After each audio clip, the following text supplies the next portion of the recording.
All righty. Oh, all right, Sean, go ahead, Sean. Welcome to the Race Guru Thunder Hour. We're back. The trio is back. As always, I'm joined by the man, the myth, the legend, the one behind the curtain, in front of the camera today, Sean Engel. You can give a follow on X at SeanE247. Remember, that's the fun, right way to spell Sean. No offense to anyone who doesn't spell it S-E-A-N. That's how I know to spell it. That's how I spell it always. And as usual, now that the UFL is over and NFL hasn't started, although I think Mark will be here even during the NFL season. We like to roll that way. The Marlin is back with his deep sea fishing. Please give Mark Hogan a follow on X at DFS_Marlin. Can't praise him enough for his DFS prowess. We're lucky and happy to have him back on the show the last couple of weeks, so I'm ready to dig in. Even if we are at a venue this week, as Sean likes to say, is a lottery ticket. I don't disagree.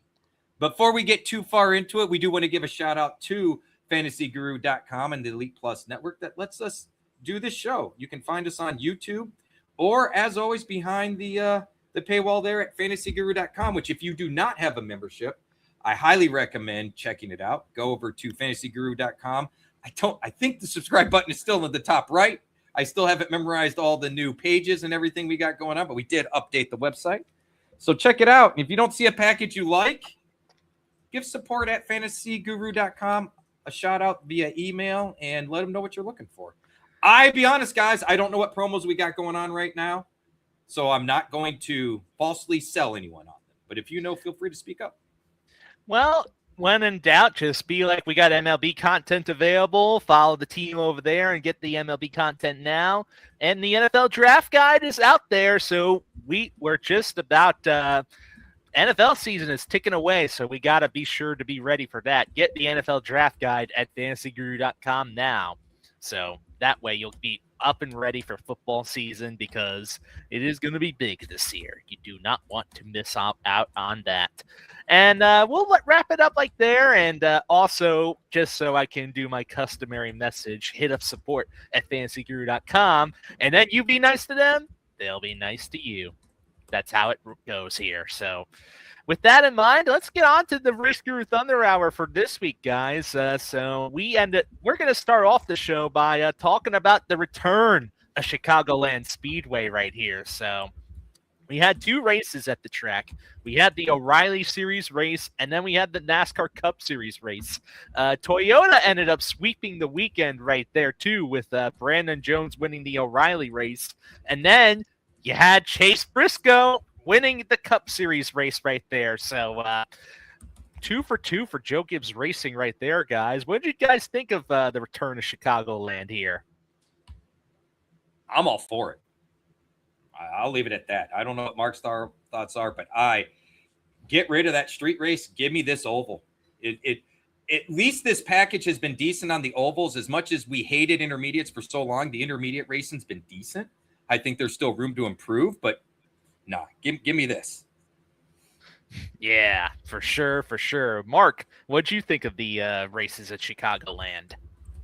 I loved it, man. Honestly, I know we were talking about it right before the show, but I expect them to come back here with how fun the racing was. The O'Reilly race, I mean, that was worth the wait. I know we had the delay and everything, but that went to overtime. Was watching, I think, at 12:15, 12:30 at night, and, on my toes with that one. Very profitable. And then same thing with Chicagoland. The comparable data, it was enjoyable from an analysis standpoint to have data that actually backs up what happens on the track, and we're not necessarily playing on slot machines. So, I really enjoyed it. I thought it was a lot of fun. I'm hoping we go back, and that's honestly, so far from how I've looked back, the style of racing that I personally perform best on when it comes to from a DFS perspective. So looking forward to more of that.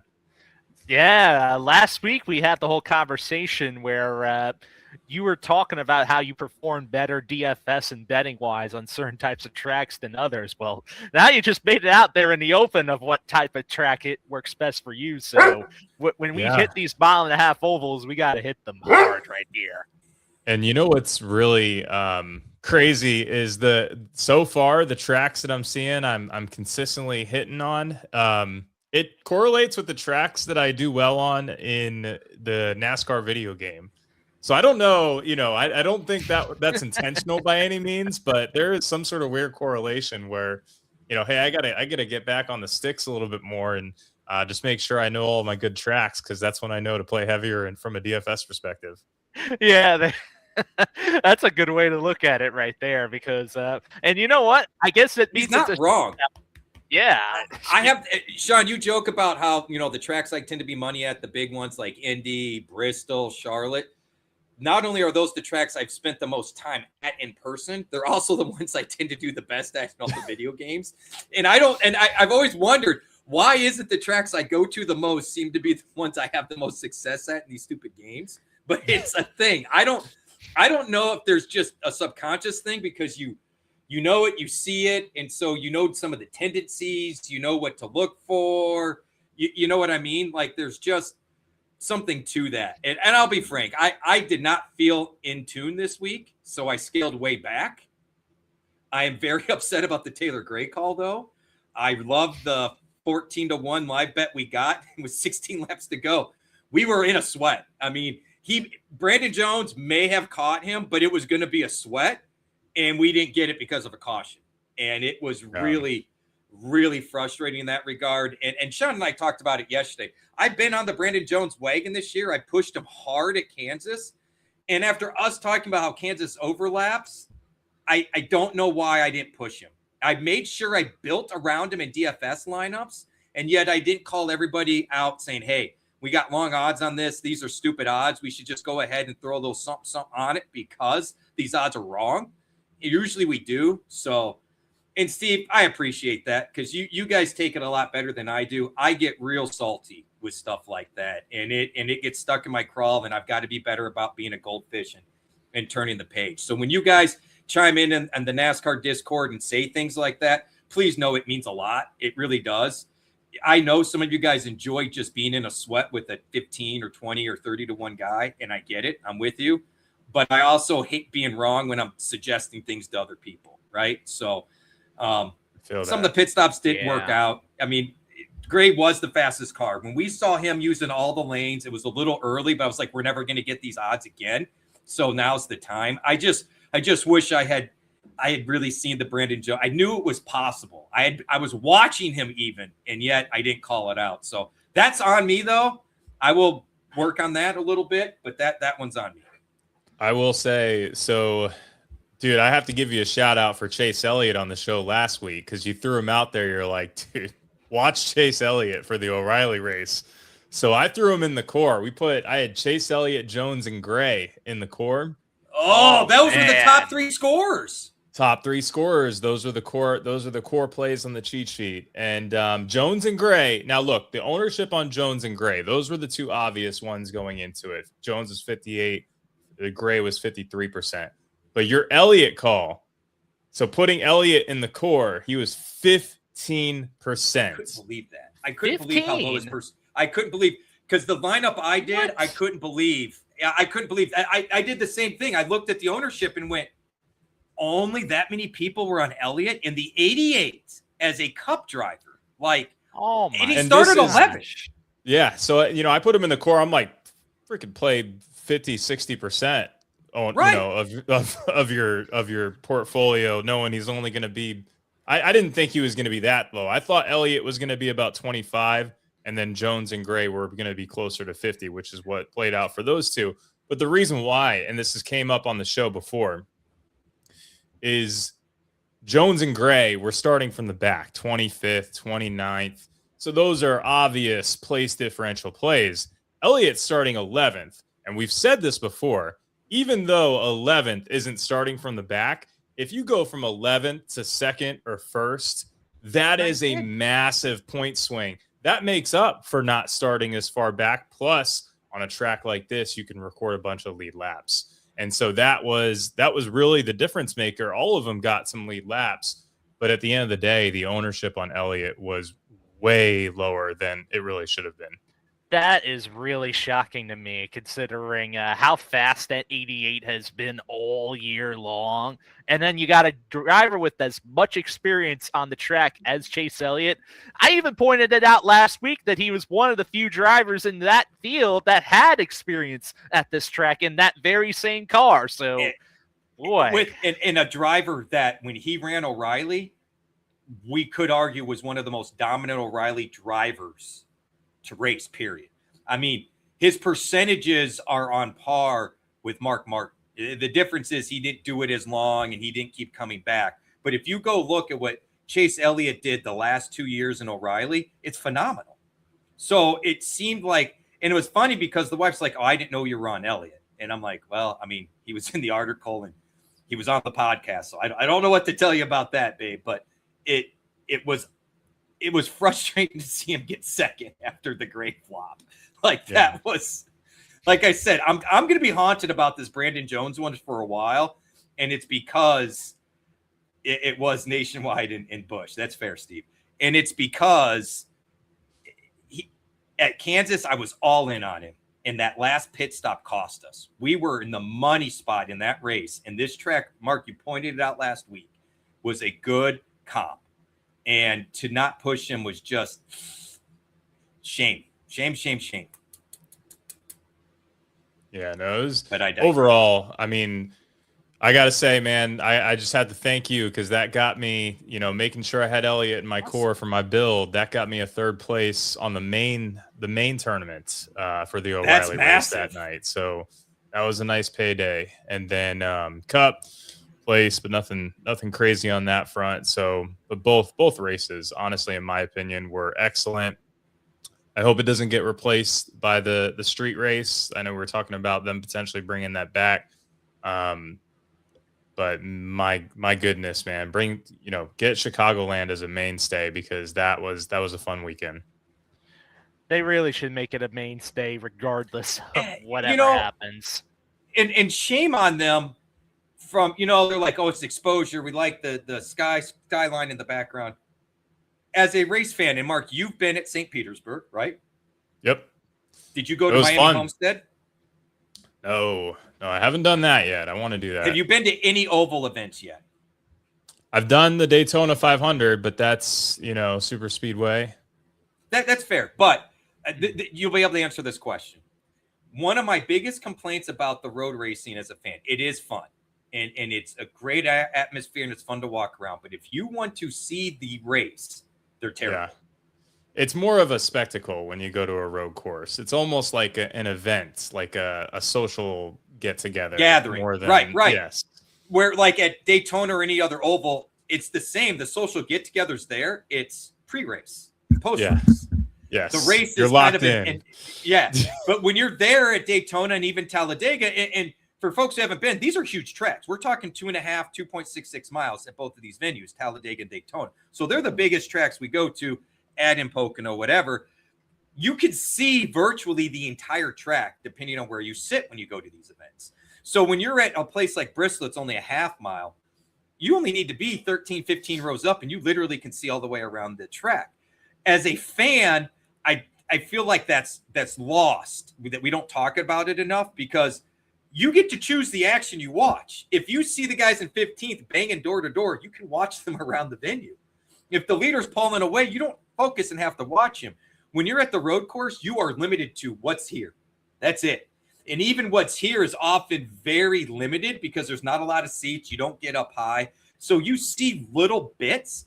So when you go to a road course, if you want to see action, I recommend get a chance. I was able to go to a race, talk to Paul Menard. I asked him for his favorite passing zone. So he gave me 2 places. Those were the places I went and watched because that's where the action was. But I mean, if when you're at an oval, the only places you can't really do that, Indy and Pocono. You're Indy and Pocono, you're only going to see very similar road course. You're going to see what's kind of in front of you, and that's it. But that is my biggest knock, that it's a great, to your point, Mark, it's a great festival. Right? Yes. But if you want to, it's a spectacle. If you want to, right. But if you want to watch a race as a fan, and I watched, somebody commented online today about they went to the Chicago race this year, but did not go to the last 3 street races. and they don't regret that decision at all. And look, if you want to see a race, Chicagoland, you're gonna be able to see damn near the whole venue from your seats. It'll be a decent show. I heard they had some like parking issues and stuff, but it sounds like it was more of a, I don't know, like a weather issue or something. I'm not sure. I don't know what the parking problems were, but maybe there were some logistical obstacles that were in place on site that made it a little bit more challenging, harder for NASCAR to just be like, oh, this is a lock every year. And they've done this with Kentucky, and I think what probably played into it, Mark, is the fact it was a sold out crowd, so they got the full crowd there, and that probably played into it. I mean, especially for a venue that hasn't put on a show like this in almost a decade. And honestly, Sean, correct me if I'm wrong on this, it was not packing them in the last 5 or 6 years that they were there. Nah, it wasn't. I believe you are correct about that assessment. So I think it was more they got kind of caught with their pants down type of thing, kind of like the naval base, right? We talked about some of the hiccups there at the naval base. I think if they go back to Chicagoland, you won't see that. And that's what was kind of nice about North Wilkesboro doing the All-Star race. I think it was a good primer. Someplace like Charlotte and Indy, they do this so often, the ingress, the egress, the parking. They do this stuff in their sleep, right? Like if you ever go to the Indy 500, they have it set up on road shutdown, ins and outs, and one ways. Charlotte's even, if you go into Charlotte, there's actually lights as you get about a half mile to a mile away from the track where they've got the X and the green arrows because they're so used to shutting down the entire 6 lanes in one direction, because they've had for how long? They've had 2 to 3 races there every year, not counting the drag strip, right? So when you go back to a place like Chicago, it's different. But I mean, I'll be honest, guys. Why do we need to shut down an entire city to watch cars? Like, that just doesn't make sense to me. The naval base I could get behind. No offense, Ben Kennedy. I think your head's up your ass, buddy. And those races have just always been just kind of a crap show to begin with, in and of itself. Like on the actual races, somehow it's always raining. It's always, some sort of issue, some sort of barrier that they have to replace. So, yeah, but if anything, I hope that we just at the very least see Chicagoland back in full force from here on, actually. Agreed. Look, give me 4 road courses, and I think that's all you need, in my opinion. Just do 4 and leave it at that. If you want to rotate it around, that's fine. I mean, why do street course in Chicago when you've got Road America an hour and a half away? It just doesn't make sense. They should go back to Road America. I'm in agreement right there. That's a great road course venue right there. We've had a couple of races. They were pretty good there. And especially all the races that they had even at the O'Reilly level is great there too. I mean, yeah, so there you go. All right, so before we continue onward with other stuff, let's go forth and take a deeper dive into some of the top drivers we ended up calling out over the past week for Cup here. So I'm going to just toot my horn with this, but I was all over Chase Briscoe to win this race. I had that gut shot throughout the whole past week right there too, so he ended up coming through, and he ended up, let's just say he hit so many bets right there too. So, and Rich, you gave your stamp of approval with that too, I remember. I said I was sold all the way across. I like the Briscoe. I love the call all the way around. I definitely didn't hammer it like you did. I think maybe I listed him in the top 5 bets. I don't remember. But it was an excellent call. And look, he's going to have to be on the radar going forward. And we're going to have to probably start talking about Ty Gibbs too. Ty Gibbs has slowed down a little bit, but he's also consistently running inside the top 5 and top 10 versus kind of the sporadic speeds in that range. And, they were talking online that there must be, an aero advantage for the Toyotas. I don't know. I don't know if it's aero or mechanical grip, because it's not like the Toyotas haven't been fast on the road courses. Briscoe was second to SVG. So that's not really an aero thing. That's a mechanical thing. All the Gibbs cars are running near the front. Oh, so are 2311. And for folks to be like, oh, it's a Toyota Aero advantage.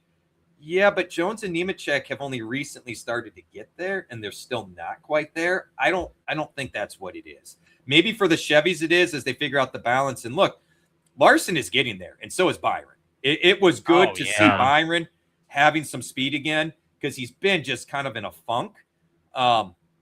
So same with Bowman. This was Byron's best performance of the year, leading far. 94 laps. Right, by far.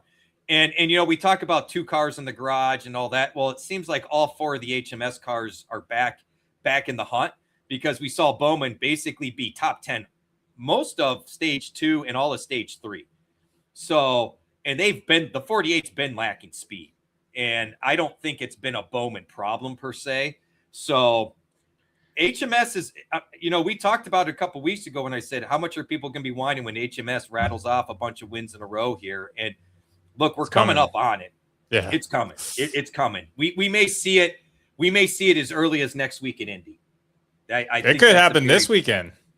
It could, Elliott. But it absolutely could. But I don't want to look at this track as any more than anyone can, right? Whereas next week, fuel mileage.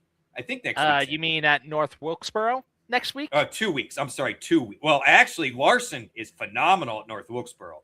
But I was going to say North Wilkesboro is a great track for HMS. Yeah. They're going to be good there. They're going to be good, but the nose won't really have an impact, right, Sean? Because this is pretty much a non-aero track. Indy would be different. So 2 weeks when we get to Indy, I think that's going to be the true litmus test for HMS. Do they have the speed to run up front consistently? It's looking like they're this close. So as much as I was all about Bubba getting another win there, I don't know, man. We may be talking about a Larson-Byron show when we get to Brickyard. It's possible, but we still should also not discount the other JGR Toyotas in that mix too, because I don't disagree. They've still been the class of the field all year. Everyone still has to catch up to them. I'm just saying, I'm expecting HMS to be there. And look, with this new chase format, new, old, however you want to look at it, if HMS gets hot at this point of the year to kind of start the closeout of the season, this whole flack about, Reddick going to dominate, now Denny's going to dominate, there's no lock, because there is a reset with 10 to go. And if HMS gets hot and can rattle off a couple of wins in that first month, it's a whole different ball game for those last 4 races of the year. At least we don't have a road course. Yeah, no more road racing in Cup right there. So for the year. So that's where it's going to stand. But we also have a bunch of other drivers here to shout out too. I mean, we did talk about Denny Hamlin in third, of course, but I want to give Mark his props here, because he was all over Christopher Bell last week, and he ended up finishing as the runner-up. So credit where credit is due to you, Mark, for calling that out within your top price DFS picks there. Yeah, see Bell, he's back, man. And, what we were saying last week was just the wrist. I think there was a little bit of concern about it going into it, but I mean, he did pretty well on the road course with the wrist. So it was like, if he does well there, or if he kind of turned the corner there on a road course, I would imagine it's going to be okay. Back to a little bit of a normal track. So, and honestly, man, the like you said, the JGR cars in general, I mean, they're just on the long run. I think, what was it? I want to say Dale Earnhardt Jr. came out earlier this week and said something like, those Chevys, when's the last time we said the Chevys caught the Toyotas on the long run? So it's going to be fascinating to see what happens down the stretch, but especially on a track like this, it's weird this weekend, but I mean, we saw it and we've seen it consistently throughout the season. Cars like Denny, Chase Briscoe, like these guys just, the longer it goes green, the more they show up here towards the front. That's true right there, too. We saw that with Bubba Wallace, actually, when he was in the back half of the top 10. He almost went back to the top 5 just based on that final long run alone. He finished in the 6th position. We all were on him last week in order to get a top 10 bet. That successfully hit for all of us right there, too. And then you want to talk about drivers who traditionally are very good on the longer runs as well. Got to shout out Ryan Blaney finishing in the 7th position right there, too. Long run speed is typically his specialty as well, too. And he continues to be the one Ford driver that you can count on to consistently get in the top 10 regardless of track type every week, too. So there is that as well. We mentioned about Ty Gibbs finishing top 10. He was 8th right there. Well, Rich and I, we were on Mr. Heim time, and he delivered another top 10 finish for us in the 9th position right there, too. So that ended up hitting. He was at plus 260 for a top 10 last week right there, too. That went down to minus 120 on race day. I got to say, he was chalk, too. That was weird how chalky he got by the time race day came around. Because when you guys brought him up last week, I would never have thought. I mean, he was this tournament that I played in, 69.71%. Rich, you've been validated. Everybody's caught on the Heim now.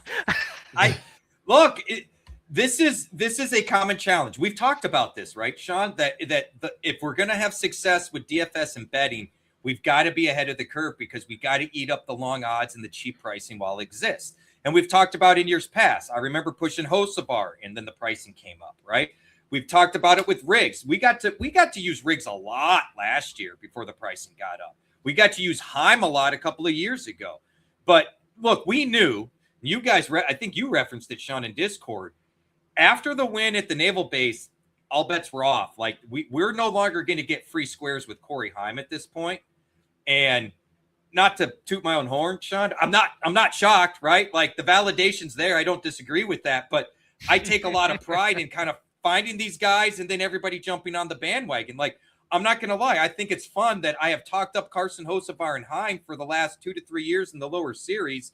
And let's be honest, next year we could be talking a lot about Hocevar and Heim and the two not getting along and two of the best up and coming guys. I mean, the future's bright in NASCAR is where I'm at. It was just really surprising to me that he was 7,500. So like more priced up than he's ever been, even remotely close in cup races. And to still command 70% ownership, I think it was 50% in the main tournament. Just wow. Yeah, everybody knows now. But I will say this, though. 123.11 driver that isn't still getting caught on by people yet, though, is the guy that finished right behind Heim this week, and that was Riley Herbst. I mentioned him last week on the show as a potential DFS value pick right there. Finished in the 10th position. Like right behind Herbst. Yeah, Riley Herbst is another driver that really, he's improved a lot this year, and he's right now, you could tell he's trying to fight for making sure that he has a long-term Cup Series career right there, because he keeps rattling off all these good finishes. Last year, he was looking like having the same kind of season that Connor Zilic is having this year, pretty much. I would say maybe even argue worse, too, but man, 23.11 priced up across the board, and all are coming through in the clutch. Herbst was the differentiator though, 8%. So it's like you pay $1,000 less, you sacrifice 12 points, but you get him at 8% versus Heim at 70. Got to take the 8%. You have to take the 8%, or you find a way, or you just play both. And you know what, Sean? Before Mark rejoined us, we've been pushing Riley for the better part of 2 months now. I mean, it's been a staple in our conversations that I keep saying he's performing better than people are thinking, and his price is still down. This is just what we were just talking about 2 seconds ago or 20 seconds ago. Hitting it before the masses catch up. The masses still aren't catching up on Herbst, and I don't know if they will before the end of the year, guys, because I think there's just this, I don't want to say hatred, but to your point, Sean, he's had such a bum run here the last year until recently. We know he's being replaced. He's a lame duck. I don't know that we're going to see the books really adjust. Yeah, even though the fact of the matter is Riley is driving like his career depends on it right now. Well, it is. And we talked about this earlier in the year, too, that watch. The guys that are potential lame ducks, only one of two things seems to happen. They seem to step up and rise, or they tend to crumble and get crushed. I hate to say it, Bowman's kind of looked like he's crumbled and getting crushed. Until this past week or two, it's really looked that way. Now, some of that may be the team and not him. Riley Herbst, on the other hand, shortly before the announcement and since the announcement, he's done nothing but be a top 10, top 15 finisher. Yeah, pretty much right there. As far as Bowman is concerned, I do think that's a little bit more on the team than it is the driver right there too, because you notice all the other Hendrick drivers at least have a fair amount of speed, and that 48 car seems to be lacking on most other tracks other than the 1.5 miles relay. So there is that as well too.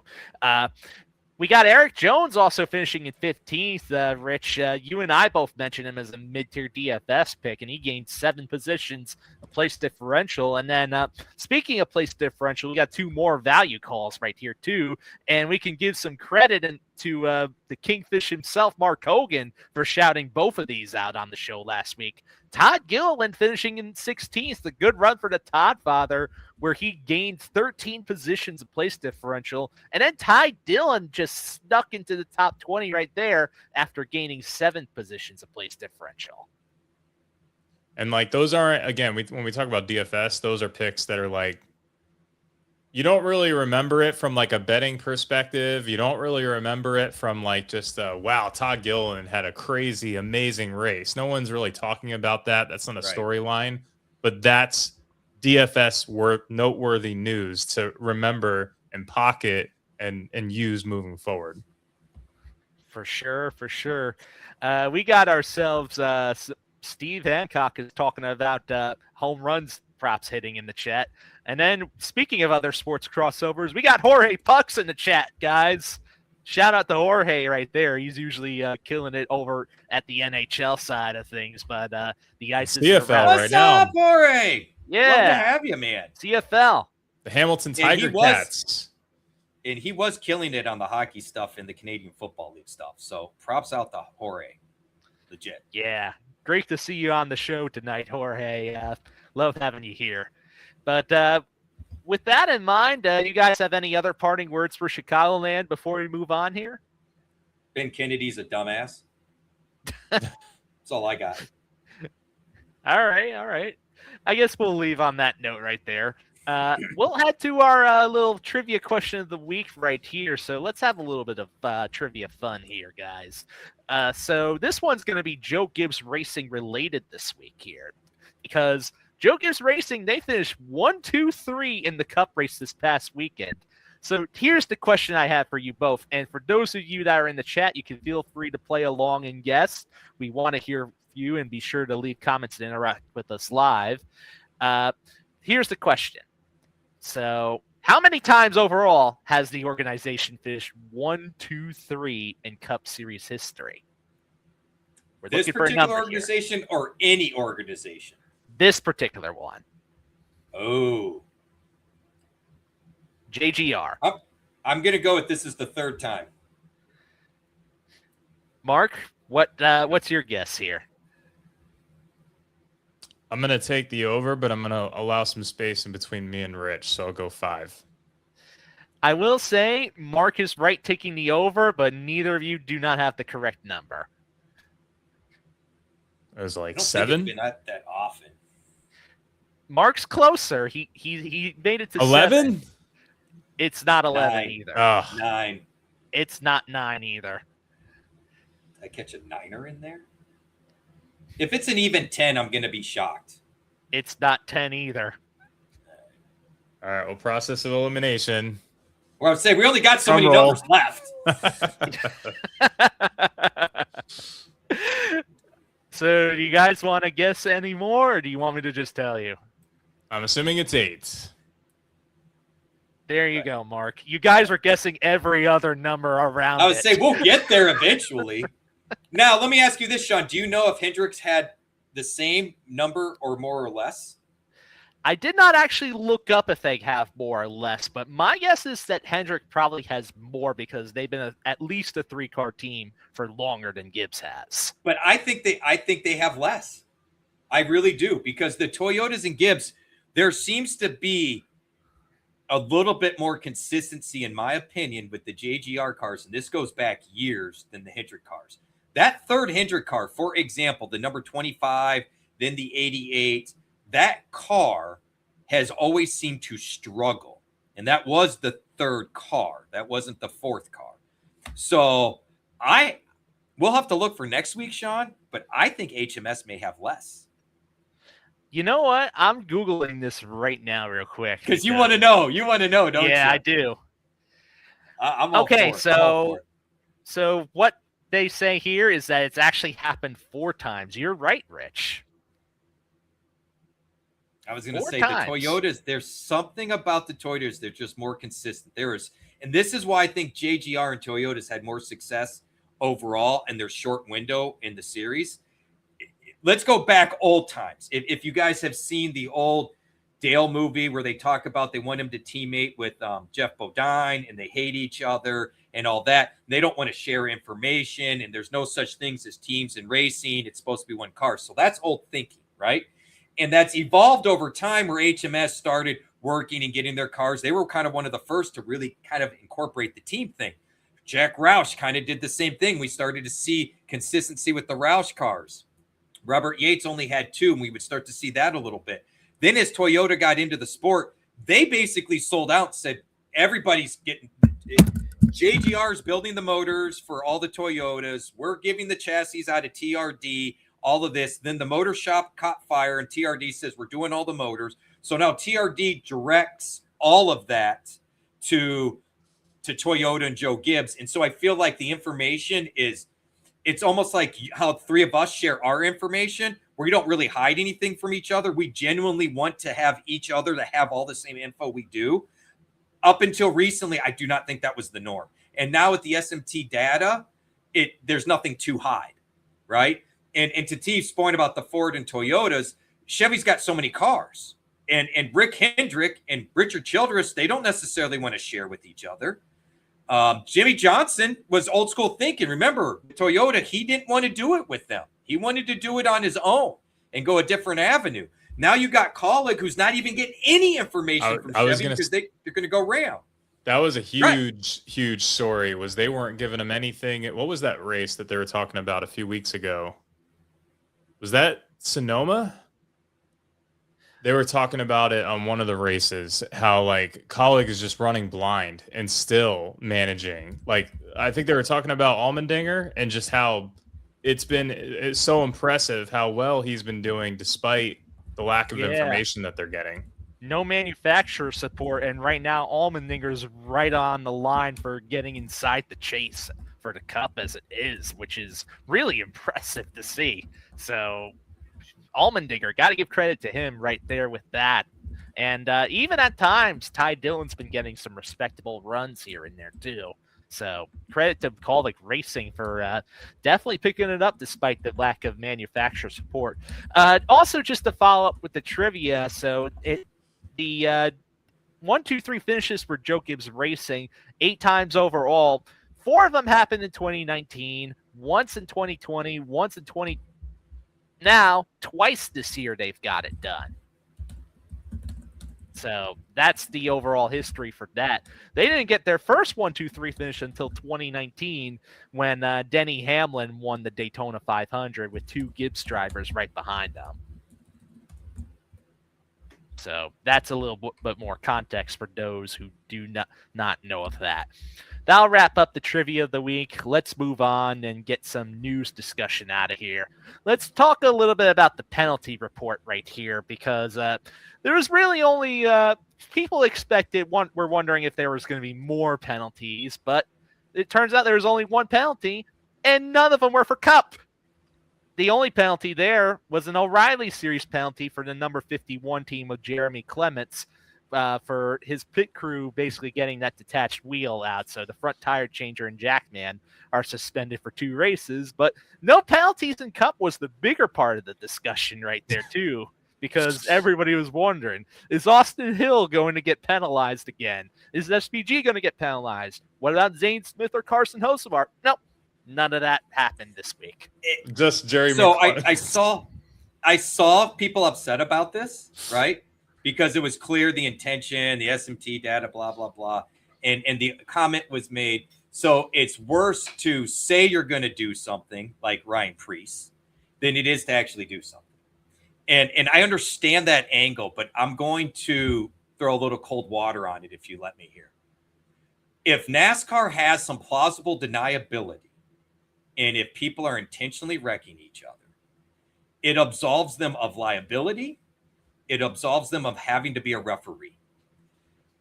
Just like Dale Jr., when he spun and got penalized for it because he openly admitted that he did it on purpose on air. If he had not admitted he did it on purpose on the radio, nothing would have happened.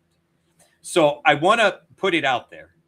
This is no different to me than this is an extreme case. But there's a reason police officers and detectives want to get a confession from a serious crime.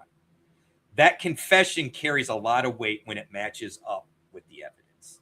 If there is no confession, you are left to piece it together with the evidence. And you may come to the same conclusion, but it's still not as solidified. You may be at 88%, but once you get that confession, it's now 100%. I have no problem with this. If drivers want to shut their mouth and take care of business on the track, this will work itself out. It will. These guys will learn. And the sad thing is and we've talked about this in the past, ever since the Brad Keselowski, Carl Edwards thing. Before that, nobody did this at these big tracks. They would have waited till next week when we're at North Wilkesboro, and we would have seen a couple of people straight up dumped and turned into the wall. But one, we got rid of a bunch of short tracks, so the time frame for us to get revenge, so to speak, became tougher. And two, these cars became so bulletproof, these drivers thought they were invincible that they didn't care if they were wrecking on these faster tracks. But now that they've gotten beat up and hurt a little bit, it will stop. It will. These guys are not, they may be crazy to do what they do. Racing's inherently dangerous. And I always find it funny, the people that gripe the most are the crew chiefs, guys that work on the cars, and the people in the pits, not the drivers. Very rarely do you hear the drivers speaking up about, man, he's going to kill somebody out there. They don't. Now, the time you do hear it is when someone gets right rear hooked, right? Which we know. We've seen the deaths. We've seen the injuries. That's more or less what happened to Bell at Michigan. So that's a big no-no. But if we had some more short tracks and let these guys beat it up there, I don't think it's an issue. But I'm okay with the fact that NASCAR's saying, look, give us some plausible deniability. We're going to let you race. I don't want them to be stewards like we have in IndyCar and Formula One. I don't. These cars have fenders. No. They're going to get into each other. There's going to be times things that happen, and we can't be playing this guessing game. You know, I hate rules that aren't black and white. Like, I understand holding happens all the time in NFL, but there's specific rules and where you can put your hands and when it's a hold and not. You're allowed to grab the guy. Yeah, right. It's just technique. You're allowed to grab the guy, but if they're inside the pads, Mark, right, it's legal, right? Yep, and as long as you don't rip or hold, yeah, exactly. You're taught to do it inside the pad so that you don't get that holding call. They can't see it. They can't see any kind of grab. But the problem I do have with it is, okay, cool.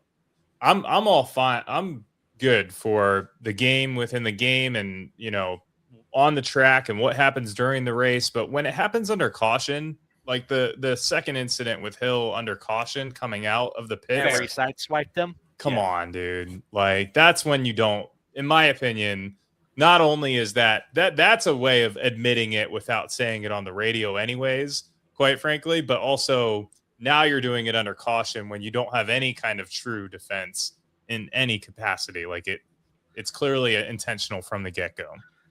But does it matter? Does it really matter?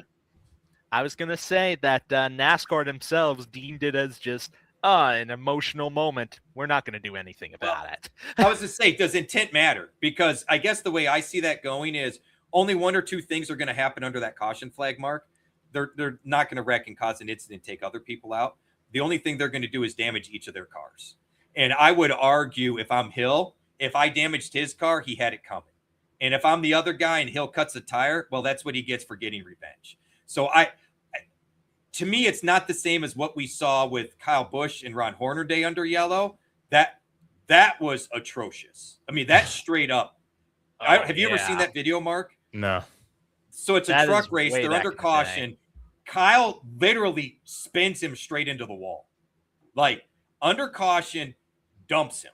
Just straight up dumps him. And we saw, Sean, was it Matt Kenseth at Martinsville that did the same? I'm not talking about the Joey incident. Maybe it was Indy. I swear there was a Matt Kenseth incident under yellow, or maybe it was him and Vickers.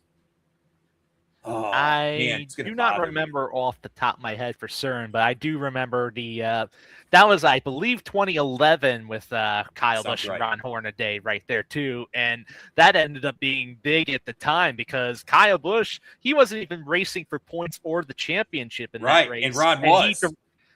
He directly affected that outcome by preventing Ron Hornaday from winning that championship from just basically going behind him and then hooking him into the wall right there. Under caution, mind you. So they ended up parking him for the entire weekend that because of that incident. Didn't they park him the next weekend too? I forget if it was the next weekend, but I know it was the weekend of. And I want to say that he got parked. Yeah, full on parked because I think that was the last weekend of the season, though. I thought it was the second to last, and they closed out the. Maybe it was at Homestead or Texas. I forget which. For some reason, I thought there was 2 or 3 races to go. We'd have to go look it up. But to your point, Mark, I get what you're saying. It's clearly intentional. I don't know that intent matters that much. But if we're going to say being on the radio is emitting intent, then we have to say that intent does matter, right? So once again, we're back to the only thing consistent with NASCAR is inconsistency. There you go. Yeah. Well, welcome to NASCAR, Mark. Like, Jeremy Clements, poor Jeremy Clements, his, I know. Which his whole pit crew is jacked up now. So, and you know what's probably funny, fading Mark? Jeremy Clements the next couple races. 7 years ago, this wasn't a thing. We didn't see penalties like this. Now it's anytime a tire issue comes up, it's the first thing they look at, and we got a 2-race suspension. And this all started because guys started openly admitting they were only tightening 3 out of 5 lugs. That's where this started from. Yeah. Before that, it was a non-issue. But drivers were complaining regularly about loose wheels. And it was one of those where we have to kind of protect the driver because the team should be, and they're not. Yeah, they're pushing it.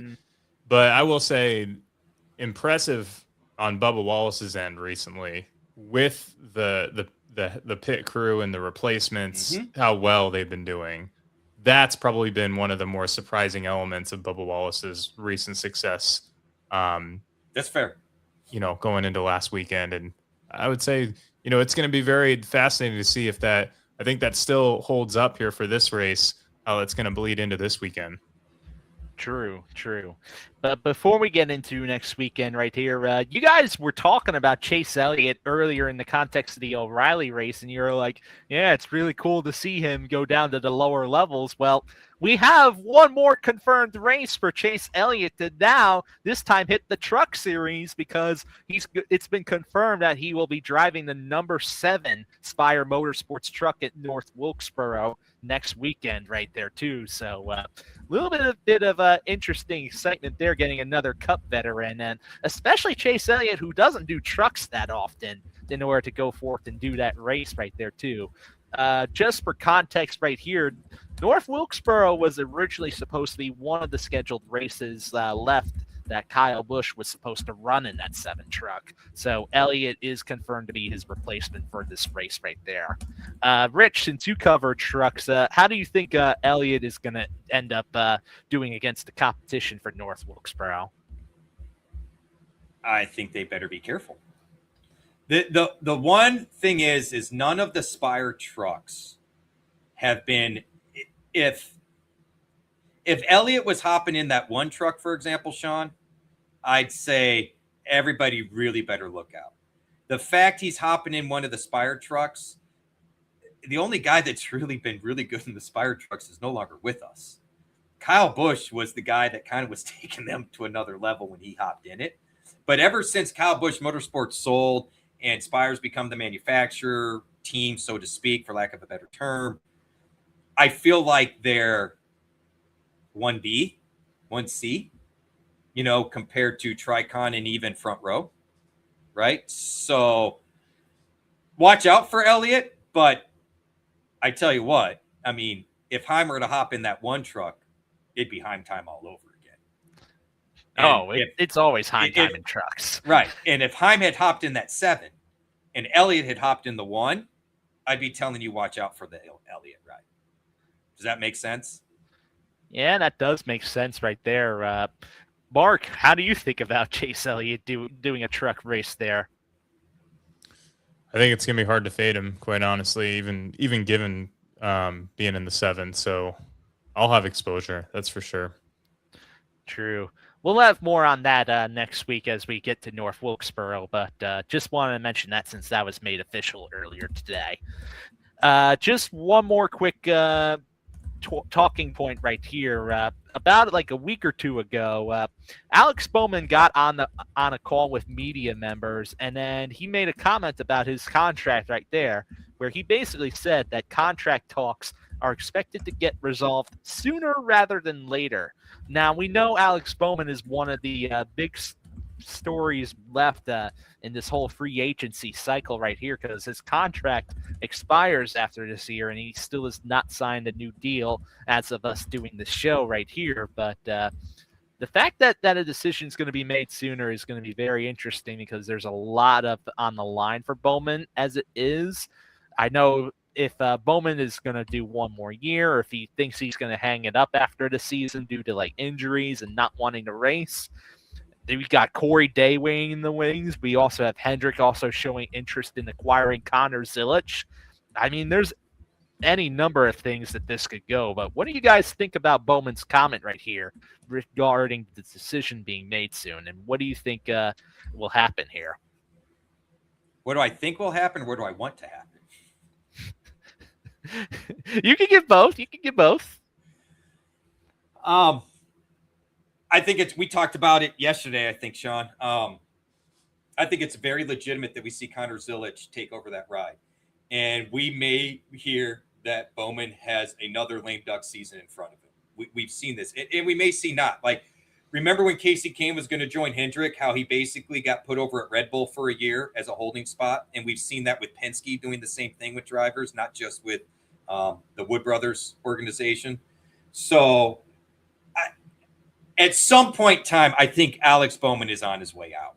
The leash has been extended as long as it can extend. He is no longer in that youth group, and there's a big, massive youth group coming up that's going to need rides. There's not a lot of Ford spots, so where does Riggs go? Zilic is openly admitted, as you said, Sean, he wants to be at Hendrick potentially. Look, it was Junior and Hendrick that really kind of gave him his opportunity to flourish in the O'Reilly series. I don't know if it'll be Zilic, and maybe that's why we heard about Heim signing. Maybe there was rumbling somewhere that Heim was looking at other opportunities. Like I did find, it's just a personal take. I found the timing of Heim signing a little interesting because of what we had been told, say, the previous month and all of that. And I had wondered, because there are some potential open rides coming up. This silly season is going to be weird. I think we're going to see some dominoes fall that kind of lead to other dominoes. And quite frankly, Kyle Busch's untimely death is going to play into this. Does Austin Hill get a job there, or do they look elsewhere? We know Jesse Love's going to the Wood Brothers. I think that was interesting. So, and over the next 2 to 3 years, there's some youth coming up. Hocevar signed to a long-term deal, which I thought was very interesting earlier this year. I think Bowman's on his way out. I hope it's Zilic, but no matter what, Bowman may be back next year, but in my opinion, there's no way Bowman is back with Hendrick after 2027. At best case scenario for Bowman, he gets one more year, and I'm not sure he does. What's your take on this, Mark? I mean, I would probably agree with all of that. Honestly, it's hard for me to decipher all the politics, and, it's pretty much hard for anyone to truly speculate just, because of how private a lot of those conversations are. But I mean, O'Reilly series again, and people forget he's a pretty good road racer, and I feel like that gets overlooked right now in Cup. So I'd be curious to see Bowman with get an opportunity to try to dominate a little bit more, and then maybe you find yourself in a new Cup ride a few years from now. So But like you said, man, he's had like injuries and stuff. So, who knows? Maybe he's going down to O'Reilly or even trucks. Maybe he does like some Dodge and trucks. Who knows?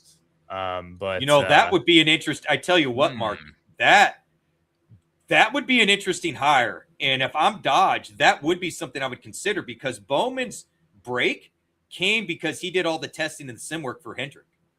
That's how he ended up in that seat.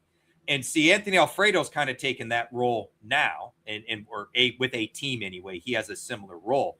So I tell you what, there's a lot of insight and knowledge that can be had from that. And look, I think Justin Allgaier is a perfect example. Some guys just don't take to the Cup car. Jimmy Johnson did not take to what was then Busch cars. He looked terrible in a Busch car. He looked phenomenal in a Cup car. He's looked terrible in this Cup car. He looked really good in a truck for never driving a truck before, right? Yeah.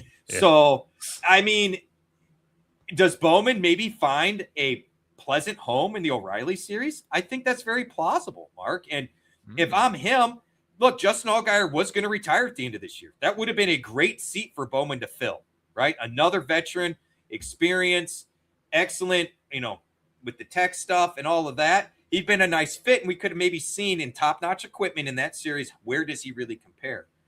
I think that's brilliant, honestly, and that's something that really should be considered.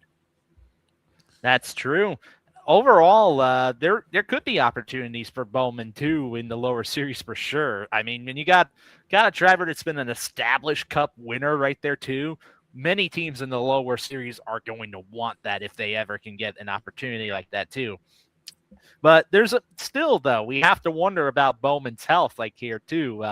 It's like a kind of a classic case of like what happened with like Steve Park, who ended up retiring out of NASCAR due to the various injuries he got from crashes over time. Right there, for those that watched NASCAR back in the day, that's a name you could think of too. But as far as Bowman is concerned, my guess is he's going to decide right there too whether he's going to either hang it up and let another driver take over, or if he's going to probably just only do one more year is my guess. I don't think he's driving past 2027 is overall what I'm thinking for Bowman here, but we can see. And there's also another option right there too that we can consider as well too. Maybe we can even consider another driver who just recently left the team, Josh Berry, as a potential option for this ride even as well too, because you have to remember that he also even filled in for Alex Bowman at one point in Cup too. I would be kind of surprised. And for a ride as well. So that's where I stand with that. I think with that, let's just actually move all the way on towards previewing this week's races right here and getting to that. So we got Atlanta, we got which they call EchoPark. Yeah, of course, but I'm still calling it Atlanta. And we got Truck Series racing at Lime Rock Park. So 2 different tracks for 3 different series this week, guys. We got ourselves a drafting race for Cup and O'Reilly, and then road racing for the trucks right here. So, Mark, how about you tell us what's your interest in so far this week? Well, I'm definitely going to be playing all 3 series. Lime Rock will obviously just, again, be aware that this is a completely different track and a completely different course. Lime Rock, I've gotten a good opportunity on the video game. I made a few video game references here tonight. But to run that track, and quite honestly, that's my toughest road course. So, given the logic from earlier, maybe I go a little bit lighter on the Lime Rock race. And then Atlanta. So, I mean, here's the thing. Austin Hill, obviously, for O'Reilly, that's going to be I can't imagine I didn't even look at the odds, but I would imagine he's the front runner in the O'Reilly series. He runs the track well. And then the thing is,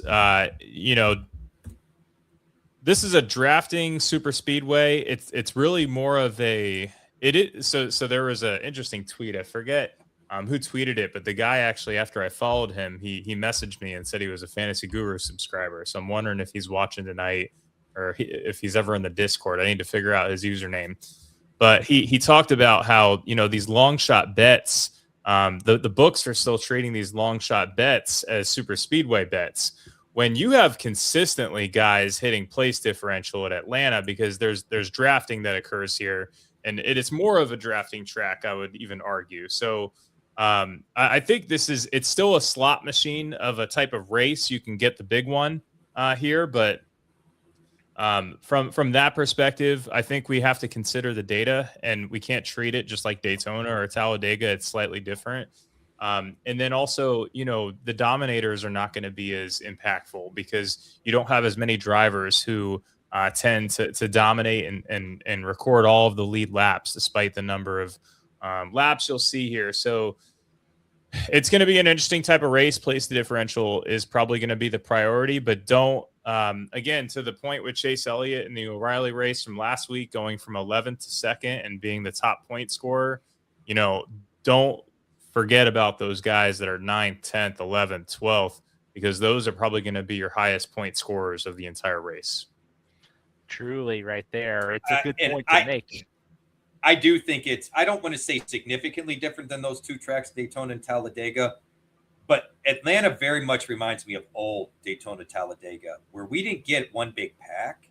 We had groups in areas, oftentimes a single file lane up front with a little double wide in the back, another group somewhere else. That's what we keep seeing from Atlanta, which does two things. One, it does change the whole impact of the big one. We don't tend to see one massive one. We tend to see two or three fairly large ones, right? And so that's the opportunity for error isn't as extreme. Does that make sense? Because you get some of these small ones and they get back on the track, then a caution comes out, they're able to make up a couple of laps because of the cars involved and all of that. Whereas at Daytona, Talladega, as long as you can get in the pack and you're on the lead lap, you're going to be in the hunt, right? Yeah. It is noticeable that guys and I think to your point, the driver history matters, Mark. It's not lost on me that the range of outcomes per driver doesn't seem to be as widespread at Atlanta as it is at Talladega and Daytona. And to your point, though, with the dominators, I haven't gone and looked and seen how many different leaders we've had. I know they've set records before, so I know it gets broken up. But back in the day at Daytona and Talladega, it wasn't uncommon for a guy to lead 2/3 of the race or a third of the race, right? You don't see that now. That never happens now, but it is, right? But here's one thing. It is different. So like, for example, Daytona, Talladega, you might see the guy with the most amount of lead laps at like 20, right? Or 17. And then it's just spread out a dozen across a dozen. Yep. Where Atlanta, if you look at the history, it'll be like one guy with 60, right, one guy with 50. And that's getting to the point in DFS where that is impactful. It's not the huge dominator difference where if you don't have them in your lineup, you're shot, but it can pad the stats a little bit. And again, you get a guy that's in 11th, 12th place that finishes first, second, or third, but also has 40 or 50 lead laps and maybe another 20 fastest laps. That is the difference maker into falling in the green or not, or winning first place versus 10th. So you do have to factor that in, and there's a nice little premium for those guys that are starting around the 10th, 11th spot, I think, this week. Oh, yeah. I would agree with that statement. That's a great call out right there. That's around the range that I usually would like to hit, basically, for DFS-wise, if I want a little bit of place differential and someone to compete for to win. That's a and I'll good say this. spot. For Atlanta, I have no problem having all or almost all my guys in the top 20 starting. When we go to Daytona and Talladega, I almost want most of my lineup not starting in the top 25. But remember that statement. Yeah, remember that statement, though, because come Saturday, come Sunday, when these races come around, there's going to be someone that's like 28th, and it's like a Tyler Reddick, and you're like, ah, shit, I got to... Right. Yeah. That guy in my lineup. No, I agree with that. I'm just saying it's been, when I've gone back and looked, it seemed to me that Atlanta, the draft is everything at Daytona and Talladega, but because Atlanta's a little smaller, I think handling has become a bigger thing in Atlanta, and most of the teams have picked up on this. The old adage used to be you chase speed at Talladega and you chase handling at Daytona, right? because of the bumps and the tri-oval and all that. It's not as wide at Daytona as is Dega. And I think Atlanta's even more an extreme case of that. When we go back to about 3 years ago, the teams were openly saying, we set up for handling, we set up for speed, and it's the cars with handling. Chase Elliott was one of them that talked about it a few years ago that got up there. And that's where I say, when we go to qualifying and things like that, I think it applies a little more. But you're not wrong, Mark. I mean, if Chase Elliott starts 28th, I'm going to have a heck of a time not using him. And I got to believe he's going to be, 50, 60% owned in that scenario, most likely? Yeah. Well, and I love Chase Elliott for this week, by the way, but I think it depends on who it is. There are some drivers that do a lot better when they qualify well, where there are some drivers that record great place differential when they start from the back, and others that can't get out of a wreck when they start from the back. So to your point, 100%, I think from a contrarian standpoint, gear it maybe in the back of your mindset when you're building your lineups to try and prioritize guys in the top 20, knowing that you might have to squeeze one or two in further back because they're an elite play or a higher ownership play or something along those lines. But just know the ownership leverage is probably going to be somewhere within the top 15. Yeah. Okay. I think that's a pretty good call out right there, where we can get a little bit different from a lot of guys and still have exposure to the bonus points. Exactly. Definitely, for sure. That's a great way in order to outline it all here. But let's talk about the competition that's even going to be in these races right here. Let's go through the nobles and part-timers list right here, because we certainly have a lot of interesting names in all three series this week. Well, maybe not so much Cup other than the usual suspects, but the other two series for sure. The truck one's going to be weird because they're off in left field all by themselves at a venue that's nowhere near where they're racing everything else this weekend. Yeah. How about you go ahead and talk about the truck race there with those top part-timers? The truck race at Lime Rock, which, correct me if I'm wrong, Sean, Lime Rock, that's not the one out in Pacific Northwest, is it? No, it's on the East Coast is Northeast. of Connecticut. This is the Northeast, Connecticut. Northeast. That's right. All right. So Northeast. So I mean, they could travel, but Lime Rock Road Racing, don't go there for anything but the trucks. Thomas Annunziata will be in the number one Tricon Garage truck. Do not lose sight of his name, as Sean pointed out as we were talking off stage last night. He's got some road racing experience, and the Tricon group, they're doing a better job this year of getting some better quality drivers, in my opinion, in that number one truck. So don't sleep on Thomas Annunziata this week. Jackson Lee, the number 2 Team Rome racing truck. Graham Doyle will be in the number 5 for Tricon, another guy with a little road racing experience. Connor Mozak, I keep pushing him in these road races, and he keeps stepping on my face. He will be in the number 7 Spire Motorsports truck, but I do still like him this week. Josh Rome, number 22 for Team Rome. Colin Braun for the number 25 Colleague Racing. He'll hold his own. Ben Mayer, I'm not sure if I got that right, for the number 42 Nice Motorsports. Landon Lewis for number 45 Nice Motorsports, another road racing guy. Wesley Slimp, number 62 for Hamlar Friesen Racing. He also has some road racing experience. Lewis Foster, number 76 for Freedom Racing Enterprises. And Parker Kligerman stepping out of the booth for the CW and into the 77 Spire Motorsports machine. Keep your eye on him. He is a road racing guru himself. Yeah, a lot of interesting names to really keep in mind right there, too. Also interesting with Louis Foster right there in the 76. We got a little IndyCar crossover this week right there, too. So, and also, let's not forget about Landon Lewis when he nearly won the Truck Series race at San Diego right there, too. And also looked strong at St. Pete earlier in the year, too. That's a name I'd say to keep in mind right there. Good call. Mark, how about you go forth on the O'Reilly list here? Yeah, we got Garrett Smithley in the number 0 for SS Greenlight Racing. Carson Kvapil, I don't know about him for this week, but he's got a fast car, number 1 for JRM. Jake Finch in the number 9 for JRM. Jordan Anderson Racing for Jordan Anderson Racing in the number 32. Saw that news the other day, so that's an interesting, I feel like there's more to that backstory there. JJ Yelly in the number 38 for RSS Racing.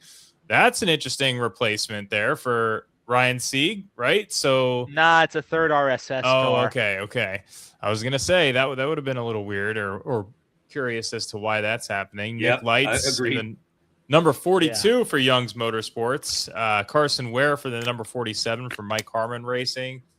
Glenn Reen in the number 53 for Joey Gase Motorsports, and Joey Gase for the number 55 for Joey Gase Motorsports. Nick Sanchez in the number 87 for Peterson Racing. I think that's a really interesting play right there. A part-time play, a guy who can get it done in Atlanta. That's a fascinating one. And then Raja Karuth, we got an upgrade for the name because he's in the number 88 for JRM for this week. So he might be a heavier play on the cheat sheet. Mason Maggio in the number 91 for DGM Racing. And then Leyland Honeyman, who has been he's been recording some points here as a value play in the number 92 for DGM Racing. Oh, yeah. Truly, we got a lot of interesting names right there. Keep your eye on Jake Finch.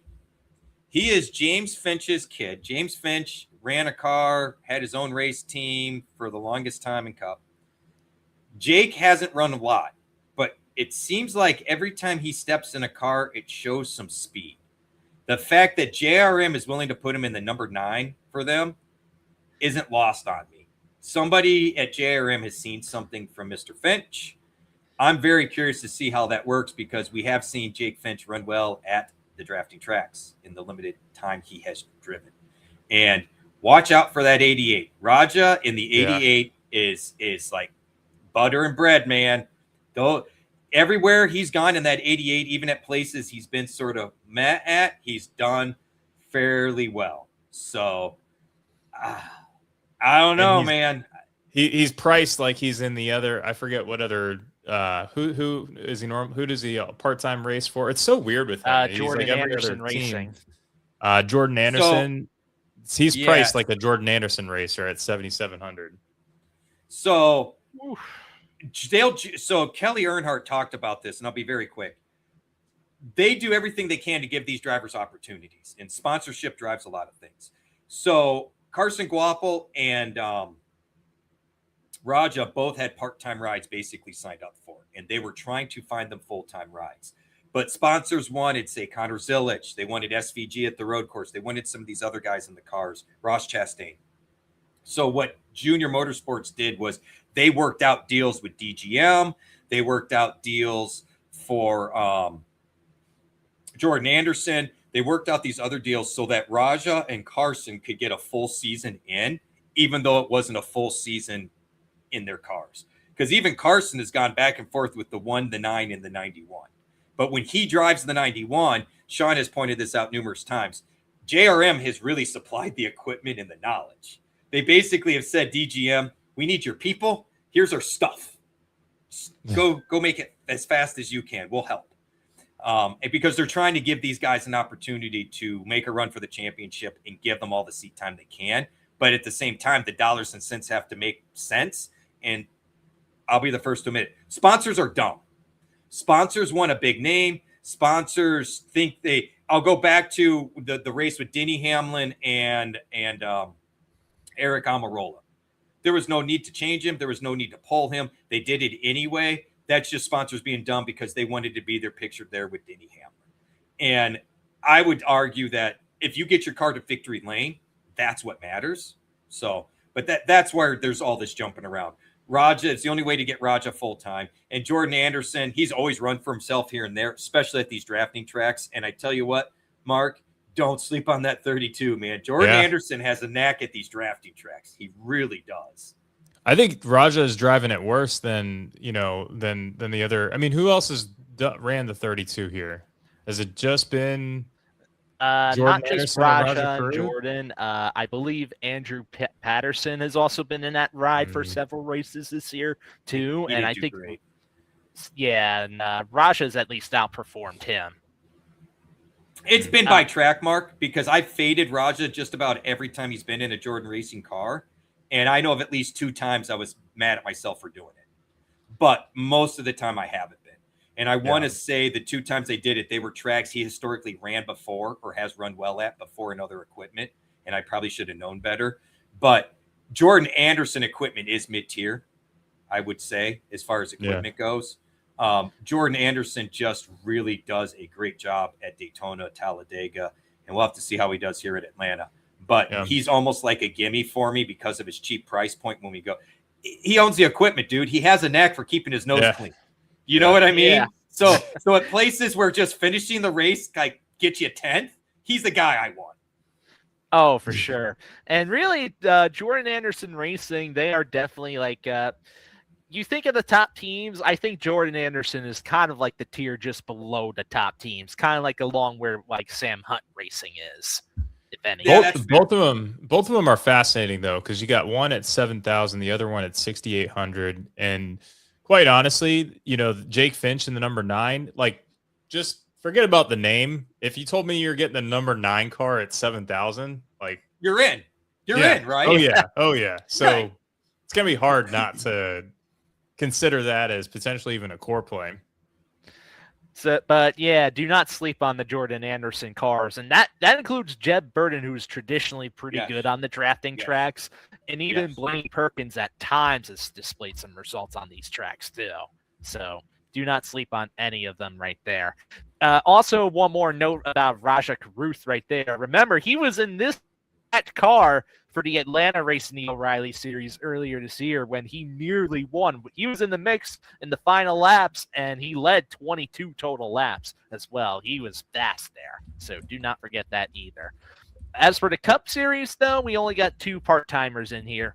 Chad Fincham in the number 66 for Garage 66, and then BJ McLeod in the number 78 for Live Fast Motorsports. BJ is definitely the more interesting name of the two to note for sure, because he can get some positions and finish right there.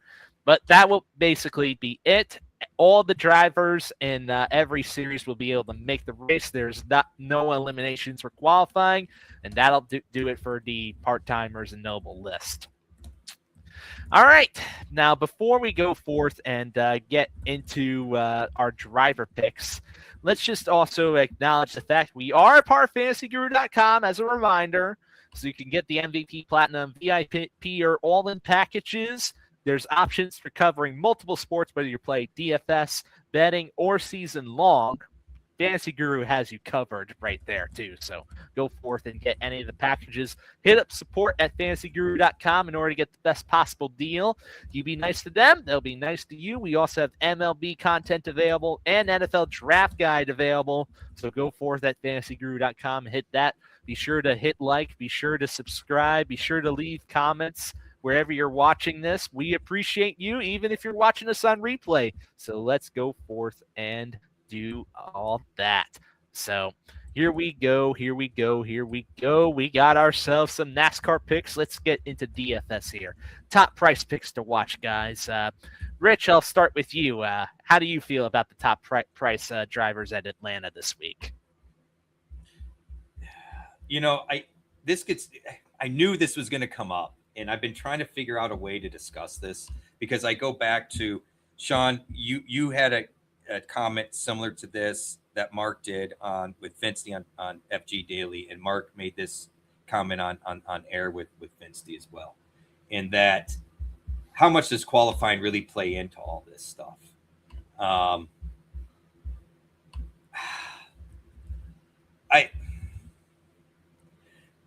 I hate picking drivers when we go to drafting tracks before we ever see practice or qualifying. Practice doesn't matter. So I guess not really practice, but qualifying. Because to Mark's point, ownership, in my opinion, at these drafting tracks, if you want a leg up, you have to play and leverage ownership, and you have to leverage where we can get points from.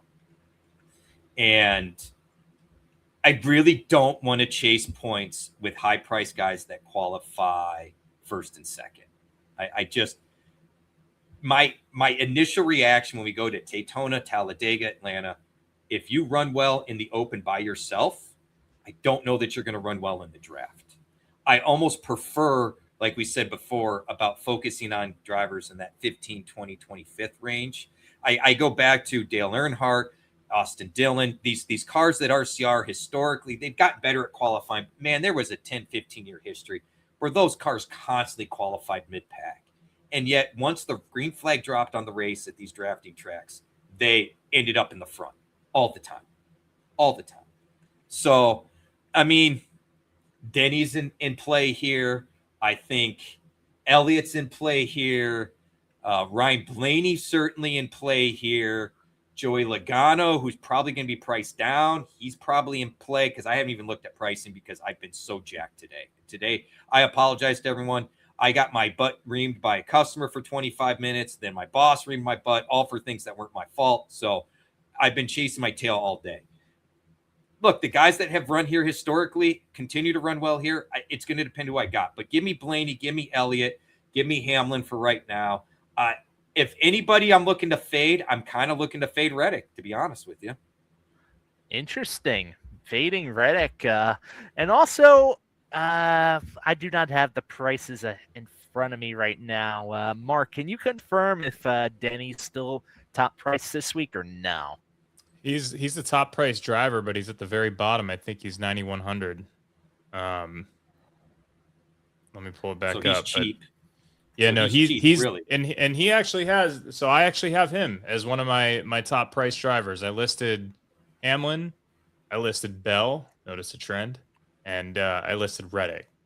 So, and look, there are cautions, right? We're averaging 9 to 10 cautions here at this track in the modern era, Atlanta, whatever you want to call it, after the new configuration. But at the end of the day, I think we're going to see some long runs here, some decent runs, and I think the Toyotas continue to prevail. So you know, we also have a history of place differential with Reddick and Hamlin and even Bell really on this track. So like all three of them, we could see maybe not qualify the best because of maybe them being better on the long run, and then they go out and crush it on the long run. So I think that's going to be the cost. The number of cautions really, I think, is going to be the dictator on what manufacturer plays out here. I love the Bell call because I feel like ever since you mentioned how he kind of got through Sonoma there, Mark, that he's been trending up. Like you could tell he's getting past the, I don't know if it was a mental thing, but I just want to give some logic on the Reddick thing. I'm kind of tired of the bad luck over the last month. And my whole thing is I'm fine with riding the bad luck, except it's almost like this has been the opposite of what we were getting from him earlier in the year. And so I kind of almost want to see that luck change a little bit before I'm back on the Reddick bandwagon, because he's been so high priced. We've needed him to be elite, and he's been anything but elite. And then they've had problem after problem, whether it's been pit stop, crash, whatever. So, I mean, if you think about the last 3 weeks, they've had nothing but gremlins.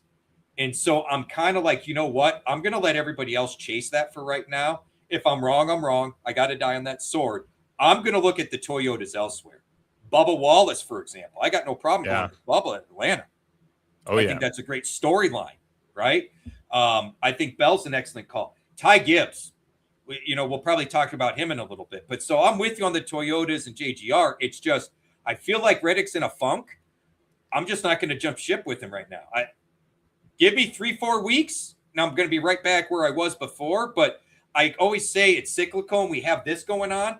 I want to find the guys doing this and get off the guys doing this. And I feel like Reddick, and maybe Reddick's getting down to that valley now and he's starting to come back up. But that's where I'm on the Reddick fade. It's simply nothing more than sure seems like they're having some problems. I'm just tired of fighting it. It's like Zilich. I keep going back to Zilich like I did this past week in O'Reilly. The speed was there again.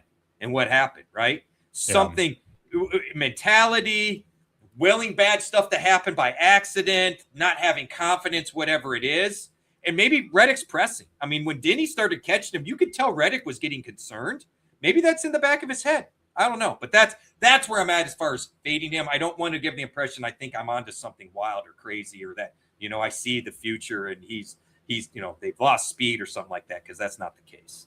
Yeah, no, I think it's definitely not as much of a sure thing too. And I will just play devil's advocate and just say, like, think about it this way. I've been trying to convince myself this way, for some of these guys that have had some bad runs over the last month or so. First time on a track at Chicagoland, Sonoma, San Diego. right? I mean, like we're talking 2 road courses, 1 street course, 1 road course, first time at a track in 7 years. So there's a lot of different variables. Someone like Reddick, student of the game, a grinder. We saw him go through a stretch of bad luck previously and then rip off like 5 wins. So he's got a good history. I like the place differential if we see him qualified further back, I guess is where I'm at on him. And to your point, it's hard to make a full commitment to any of these guys until we see everything that happens this weekend. I think this is a great question. If Reddick qualifies second, are you guys likely in or out? I think I'm out at that point. John? If he qualifies second, I am out on him. Okay. So I mean, does anyone? I think. Well, I was going to say I don't know that. I don't know if that name change. I don't know if we change the name if it changes our stance. But I'm with you guys. And for me to sit here saying I'm likely fading him, I probably have the assumption because they've qualified well this year that he's going to be in the top 5, right? But to your point, Mark, like if he qualifies 28th, I'm going to have to eat crow, man. I mean, it's going to be very hard for me to reach out to you guys and be like, yeah, guys, I'm totally fading Reddick. He started 28th. He's doomed again. Like, first of all, the risk reward is so extreme that you have to at least consider him from the ownership standpoint, to your point before, Mark, and from the place differential point that we've always talked about, right?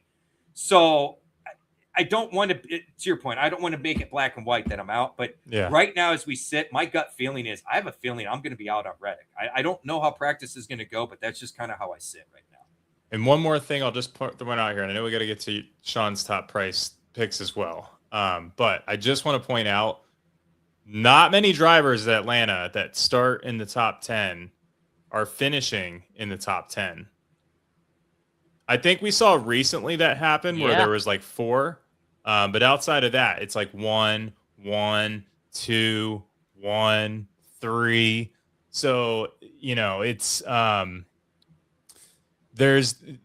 very hesitant to go after these top 10 guys, but if I'm going after top 10, I'm going to the back end of it because the guys that are some of the guys that are missing are 11th, 12th, 13th. Right. So, I think a little less risk averse if you're like grabbing someone from P7 through P10. Well, Sean, let me ask you this as you get into your top price guys here. Do you think there's something to the fact of, let's say the teams are setting up for handling because that's what you need to draft well at Atlanta. I would argue then they're inherently going to be slower for qualifying in single car runs. Would I be out of line with that line of thinking? Yeah. I do think ultimately the qualifying runs are definitely going to be slower overall just because of the nature of the track itself. And really, I mean, that does play into the hands of the Toyotas who've been really at the more handling-based tracks as it is right there too. So it plays right into their hands. And as far as getting into my top price picks are concerned, and I will also add to this Reddick discussion here because I did have Reddick on my list as well. That is a driver that I share with Mark right here. But I do think that Reddick has a good finishing track record, but also I do have some concerns about him too because you look at the 3 races we've had at drafting tracks this season. Oh, yeah, Reddick won the pole for 2 out of the 3 races, and then the last one was 26th. And one of those poles was Atlanta earlier in the year. So there is reason to have some concern right there, too, even though he won at Atlanta earlier in the year and led 56 laps. So interesting. I kind of get both sides of the argument over here. Well, like I said, and I think he even had I think Reddick even had a rough run before San Diego. Like, I feel like this rough luck has been, at some point it's got to run out, but I feel like I'm forcing the issue by keep playing him. And that's probably a personal thing that, separate the name from the numbers type stuff. Don't make it personal, but that's, and again, man, we've talked about 100 times where these guys qualify is going to matter. And I do think maybe that target range, Mark, is because those are the guys that set up for comfortable in drivability and not raw speed. So yeah, they're not going to be the fastest in single car runs when they have the whole track and can drive the wheels off of it. But as Denny Hamlin showed us at Michigan, the dude with war tires was over half a second faster than everybody else. So drivability matters, right? So that is an interesting call out that I hadn't thought about, that you guys are right. We have not had a lot of guys starting in the top 10 that finish in the top 10 historically here. Maybe that changes because everybody starts going to a handling setup. Maybe that's why we saw it recently change a little bit. I don't know, but I think that's something to definitely watch for. And to the whole point about the starting positions right there, too, you look at the Atlanta race from earlier this season, you look at the top 10 finishers, how many of them started in the top 10? Only 3 of them. So 30% right there of drivers that started in the top 10 finished in the top 10 at Atlanta earlier in the year.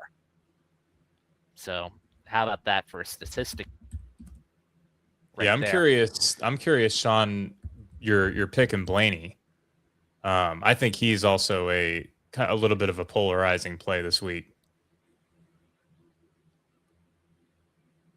Oh, I know he is definitely a polarizing play, but I'm going off of the angle that if you're just trying to finish the races and get yourself a good position, he's one of the few guys that I think is more trustable to actually maintain right there too. Just the Penske cars are traditionally very fast at the drafting tracks right there. And even when you go back towards 2022, he only has 2 finishes outside the top 10 in that entire span, which encompasses 9 races. So 7 top 10 finishes despite never winning there.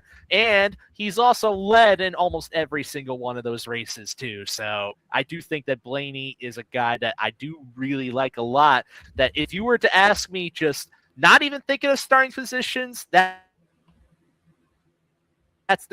one of the guys that I absolutely think could at least be competitive for the win no matter where he starts. So I do like that right there too.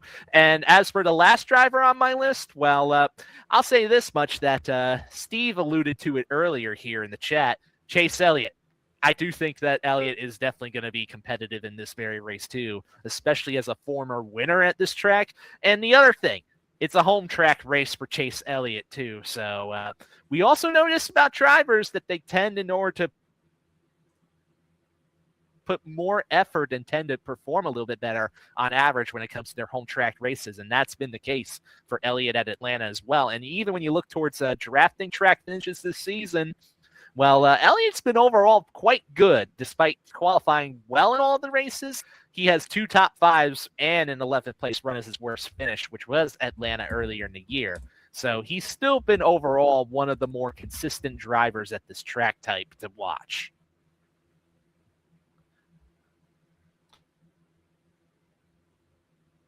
So what do you think about that there, Mark? No, I'm on board with that. Chase Elliott, in my opinion, is, I didn't list him just because I know you guys would probably already have him, and I'm 100% on board with it. Quite honestly, I think Elliott is the top play, and I will, sneak preview, but you'll see him in my core. Gotcha. So, I mean, he's a 15, a starting place of 15 how about you guys to get first into place the, type driver. Yeah, we got you covered, true. Sean. Very true. We're following you. All right. So how about you guys start up on the mid-tier drivers to watch right here, as I be back in a second here. Yeah, I got Bubba Wallace. So, we were talking about it a little bit before, but again, I want a lot of exposure to these Toyotas. I think Bubba Wallace, he's, every other race here, he's recording a top 10. Despite the suspensions with some of his pit crew, we've seen him prevail there. Bubba has even spoken out publicly and said he feels like he's turned a corner as of recent, not just with road courses, but just in general. And it certainly looks that way. His car looks faster than normal.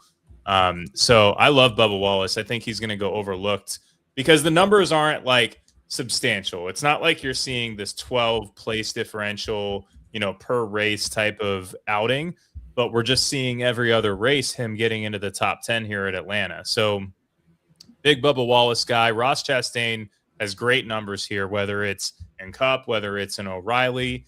This is someone who just runs this type of track very well. So I like him a lot. I think you're going to see more exposure on him. And then Daniel Suarez, I'm concerned that we're all thinking Daniel Suarez here because I thought he would be a little bit overlooked, but how can you not go after a guy that I just always remember that flashback of him, Blaney, and I don't know if it was Larson or Elliott in the 3-car race at Atlanta on that final lap. But Daniel Suarez shows up here in Atlanta, and quite honestly, in this tier, his car has looked the best this season versus guys like, of course, Bowman and some of the other drivers around that range. Well, I'm 100% with you on Bubba, and I keep saying him winning at Atlanta would be one of the best storylines given all the history and everything like that. So I'm 100% with you on Bubba. I just had mine pulled up here, Mark, so give me 1 second. You had Hocevar, didn't you? I did. I have Hocevar and I have Suarez. I'm 100% with you on Suarez. I think you summarized Suarez well. He has been incredibly – I remember us talking about a couple of years ago. I was shocked at how incredibly consistently well, for lack of a better term, that he did. So I'm with you there. I am going Austin Dillon. Not Austin Dillon, Hocevar. I'm in the wrong tier. I am going Carson Hocevar. I think Spire's still off a little bit on speed, but I don't think that matters as much here. And he's willing to do things with his car that a lot of people won't. He's a wild card. He's going to be a high risk, high reward. I don't know where his ownership is going to be. I think it could be anywhere from 20% to 60%, depending on where he qualifies. But I'm willing to ride that wave. Look, I know people don't like that he doesn't like friends in the garage and he gets a little rough. I'm all for it. I'm for him and Heim hating each other. I don't care.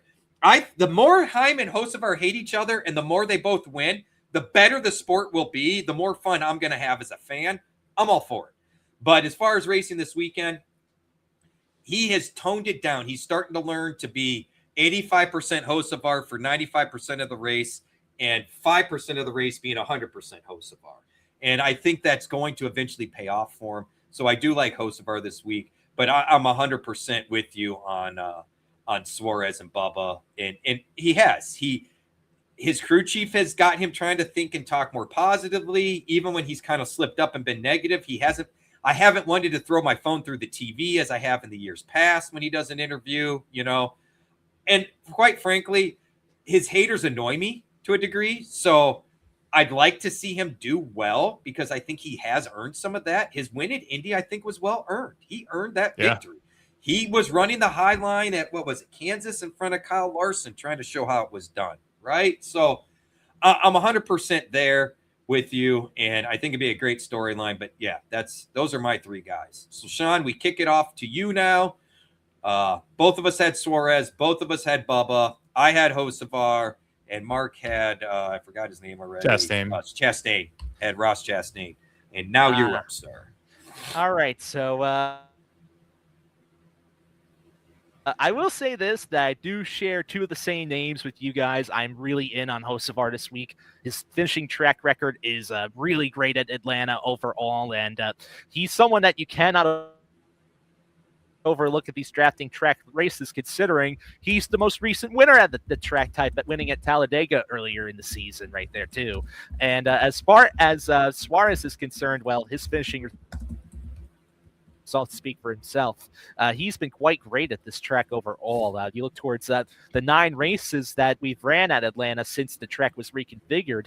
Suarez has 6 top 10 finishes. Well, really, it's more like finishes a 6th or better because he's just been that good. He's a former winner at the track. As far as the last driver is concerned, I was bouncing around between a few different options right there. I did consider Bubba a little bit. I did look at Ross Chastain, but I'm going with neither of those drivers. And instead, give me some Ricky Stenhouse Jr. love right here. Going with that this week right here, too. He's another driver that also has delivered some respectable history at this track before as well, too. So he's also, other than this season, he's traditionally not qualified pretty good at this track so far, but he's always been traditionally clawing his way to get a lot of positions, including last 5 races at this track, 3 finishes a 6th or better, which is really quite good. And I like him for different approaches on both sites this week because on DFS, he's around like the higher part of the 7K range, but whereas compared to FanDuel, he's basically so cheap that he is practically a value pick right there, not even in the mid-tier this week for FanDuel lineups in particular. So give me some Ricky Stenhouse right here. I think he's going to be a name that people aren't going to keep an eye on as much because we haven't talked about him much this season, when really I think we should keep an eye on him. I like that as well. I like Ricky a lot. I think he's going to be it.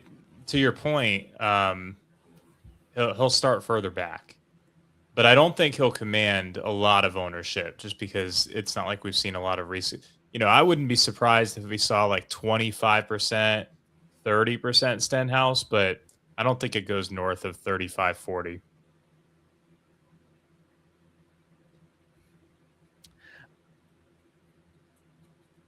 Oh, yeah. What do you think about the price differences between on both sites, Mark, for Ricky Stenhouse? Because 7,700 on DraftKings, whereas you go on FanDuel, he is all the way down at 5,200 this week. So real cheap there. Yeah, it is, and I think because FanDuel, so the trend that I've noticed with FanDuel is they don't take track history into account as much as DraftKings does. They just take recent history into account.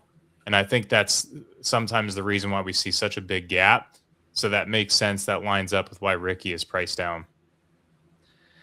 Yeah, I think that's a pretty good analyzation right there too, because Ricky has not been close to the front really at all this year.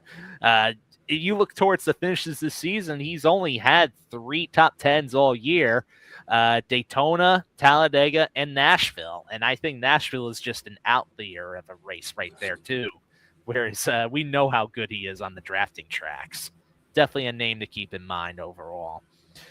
So with that in mind, how about we, since I already alluded that Stenhouse is basically kind of a value pick right here, let's talk about some other drivers that can be values for this week's race right here too. I'll go on ahead right here. So I'm going to go ahead and mention that Zane Smith is one of the names that I think we all should keep an eye on this tier. So let me just tell you guys this. Do you know how many drivers this year have finished in the top 10 in all 3 drafting track races this year? Go ahead. Take a guess. I'm going to go none. I have no idea if that's even close, but I'm going to go none. I'm going none.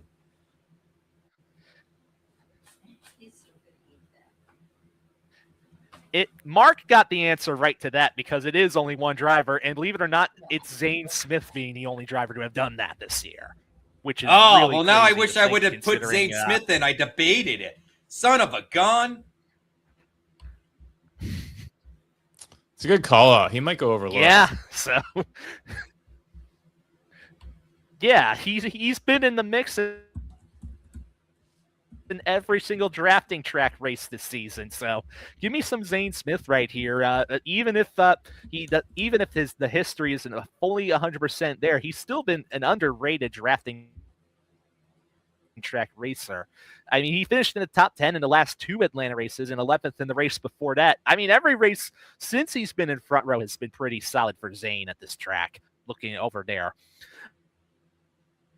But the next driver that I do want to also give some attention to is Austin Hill. I do think we also have to keep in mind that Hill is stepping into the car that used to be the number 8 team of Kyle Busch, and they were quite good at this track right here. RCR definitely has some equipment that's tailor-made for this track. And we also have to mention about how great Hill is in the O'Reilly series at this track, with not but 5 victories at this very track in the O'Reilly series. Now, he hasn't ran this race in Cup yet, but I do think that if you're asking me about tracks where skills can translate better from O'Reilly to Cup, even though it's different cars, I think Atlanta is one of the prime examples to consider right here as a track in order to consider Hill in order to do good at. And then you want some drivers that are under 6K on DraftKings? Well, I was thinking about one, but then I was thinking about another, and then I was like, oh wait, these two drivers drive for the same team and could both very well be in play this week. I'm going with the Colic Racing drivers as my last pick here. AJ Allmendinger and Ty Dillon. I think both of them have been very respectable at this track, and we talked about it this year about how well they've been performing even without manufacturer support. I think these are two drivers that I think people are not going to pay as much attention to on this track, especially if they know about the history of AJ Allmendinger when he said, I hate drafting races. Well, it turns out he is still pretty solid at them, including this very track right here too. And Ty Dillon, he also has some pretty respectable history at this track as well in terms of gaining place differential. Not the best qualifier, but tends to finish often. That's what you'll get with Ty right there. So give me both of them this week. I'm all for that. I'm with you on RCR. I actually got Austin Dillon and Hill listed in my group. I may look to move one of them. It was not lost on me that Hill's driving the former 8 that consistently ran well here. It's not lost on me that I've said it for a long time that I give me RCR cars at drafting tracks, and I don't care if that's Cup or Riley or otherwise.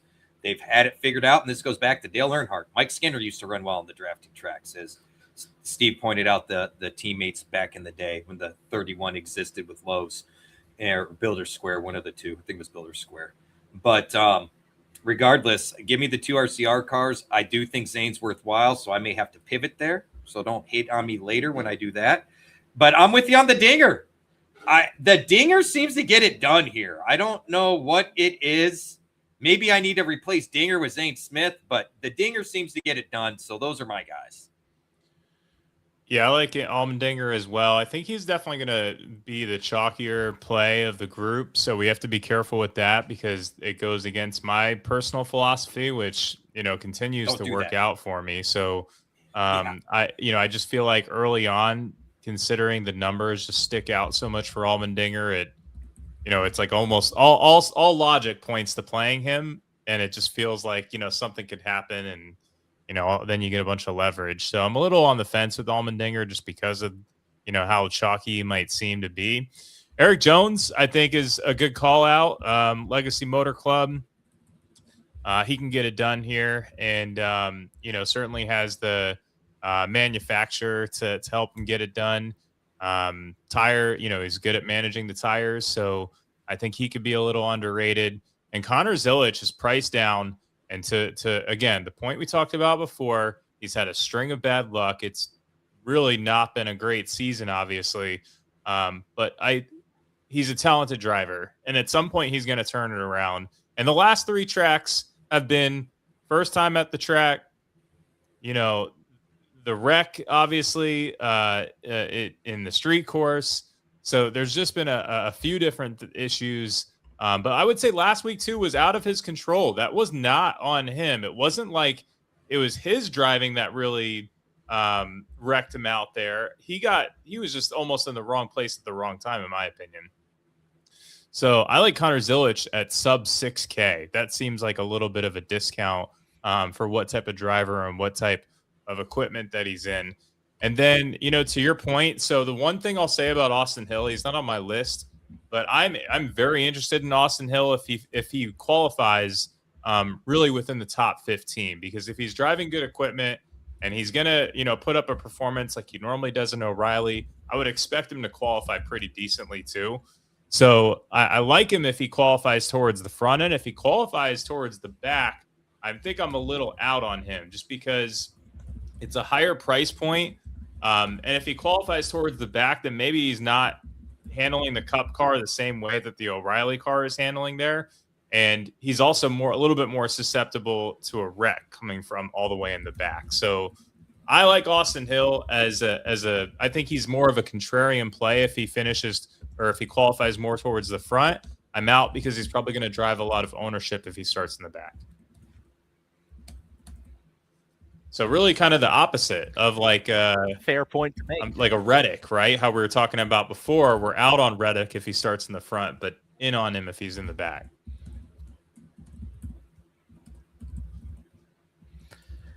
Yeah, true. That's a very fair point to make overall. That Yeah, I'm actually pretty interested about the picks you made right here too. Definitely in on the dinger. I do think Eric Jones could be sneaky. He definitely is one to watch right there too. And Connor Zilic, unlike most of the other tracks that we've been to, he at least has more than one race in the Cup car at this track right here too. So do keep that in mind with Zilly, despite him having the rookie season from hell right now. So he's going to have to at some point right here too. And it's not just that a road course. He's got to figure these ovals out too at some point. It's going to just happen. As far as continuing our DFS is concerned, let's get into the core force right here. So as for me, I basically got Ryan Blaney in the core as it stands right now, 10,200 on DraftKings, 14,000 on FanDuel. Carson Hocevar makes the core for me this week at 8,700 on DraftKings, 9,000 on FanDuel. Zane Smith, yeah, I'm throwing him into the core too, 6,800 on DraftKings, 6,200 on FanDuel. Now, specifically for DraftKings, I'm going to put Daniel Suarez in the core at 7,200, but if I'm going FanDuel-based lineups, that slot is getting replaced with Ricky Stenhouse Jr. at 5,200. So that's my core for this week. What are your guys' cores? Who do you guys got in the core this week? Well, I don't think there's going to be any Shakus in mine. I still think it's Blaney. I think that, look, the drafting tracks have been good for Ford. So I'm not worried about the Ford speed issue that we've seen basically everywhere. I think this is one of his best chances to make a run. So you got to give me – oh, I'm sorry. I'm on the too early lineups. Well, you know what? We'll just cross one off here. Give me Blaney. Give me Elliott. Give me Austin Dillon. Give me Bubba. The only reason why I had a hard time considering Blaney for the core, there we go. I like that right there, is just because there's, he's had a lot of pit issues. He's had a lot of penalties, a lot of, and that type of stuff can show up in Atlanta, I feel like. So I'm just a little hesitant about, I think he's absolutely in play. He's absolutely in play. We have to consider him. We have to have exposure. I'm just a little, I'd be hesitant to put all my eggs or put the majority of my spend on Blaney for this week, just because I could see that popping up. And especially if he starts from the back, how he's got a record right now for how many cars he's passed in a season, with the lack of correlation between that and winning races is absurd. And it's because of all the penalties. So like somebody said, Blaney deserves a raise. When you go look at the deep data, Mark, he is driving with a man on a – he's a man possessed. His statistical driving numbers, I don't remember who it was, if it was on Door Bumper Clear or what, but they were talking about it. And it is mind-blowing, to your guys' point, how many cars he's passed, how many times he's gotten from the back. And you look at how his teammates have raced and the lack of challenges they've faced and so on, and it's Ryan Blaney deserves a raise. Put Ryan Blaney on any other team right now, and we're talking about him as a championship contender. Yeah. I just, it's almost like I could see a lot of ownership going to him if he starts in the back, and that would be an interesting one to potentially fade when a lot of chalk goes his way, if he's a 28th or 29th position. And that's hard to say. So that's bold to say. I will say this, that even though Blaney has had his fair share of pit road issues, I will say that the last couple of races have not been coming up with that as much. The pit crew has actually been ascending up the pit stop speed rankings over the last couple of races, and they're not towards the back anymore, but rather more closer towards the mid to top half of the field now at this point, if you're looking at the specific numbers from the last few races. So just as a small counterpoint, I think the pit crew issues have been improving as far as the 12 team is concerned. Yeah, that's a good point. But for my core, I went Elliott, Bell, Suarez, Allmendinger. So no real surprises there. But I just think Bell for the price point, not only on FanDuel, but on not only on DraftKings but on FanDuel at 9,500 on FanDuel. I think that's a steal on the top tier. Oh, absolutely. I like Bell's price on FanDuel this week. Very easy to get him into here. So Rich already kind of started us up with this earlier here, but let's get into the early lineups the wrong line. here. So, well, there was a lot of overlap, but I was just reading the wrong line. I did do a too early lineup. I wasn't trying to rain on people's parades last week. I've been struggling here a little bit. Give me Blaney, give me Elliott. I'm reading the wrong line again. Give me Blaney, give me Hamlin, give me Ty Gibbs, give me Austin Dillon, give me Bubba Wallace. The last spot, I'm very torn on. This is where qualifying and all that comes in. I could make an argument for Briscoe, Brad Keselowski, or Hocevar right here. I really could. My initial lean was Hocevar, but every time I tend to get in on him, I feel like I cursed him. Every time I get in on Briscoe, I feel like I curse him. So I'll let Sean get in on Briscoe. I got a couple of my top 5 bets with Briscoe earlier in the year when books were off of him. Now they're on, and I don't want to jinx him anymore. But depending on how qualifying goes and all that, all 3 of those guys would be in play for me. I would love to build a lineup if qualifying worked out such that I'd be happy with that lineup with one of those 3 guys, and I would wait till I knew what the qualifying was before I went that route.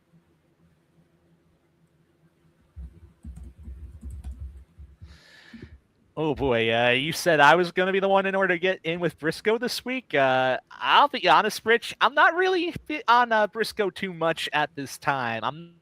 That's fair.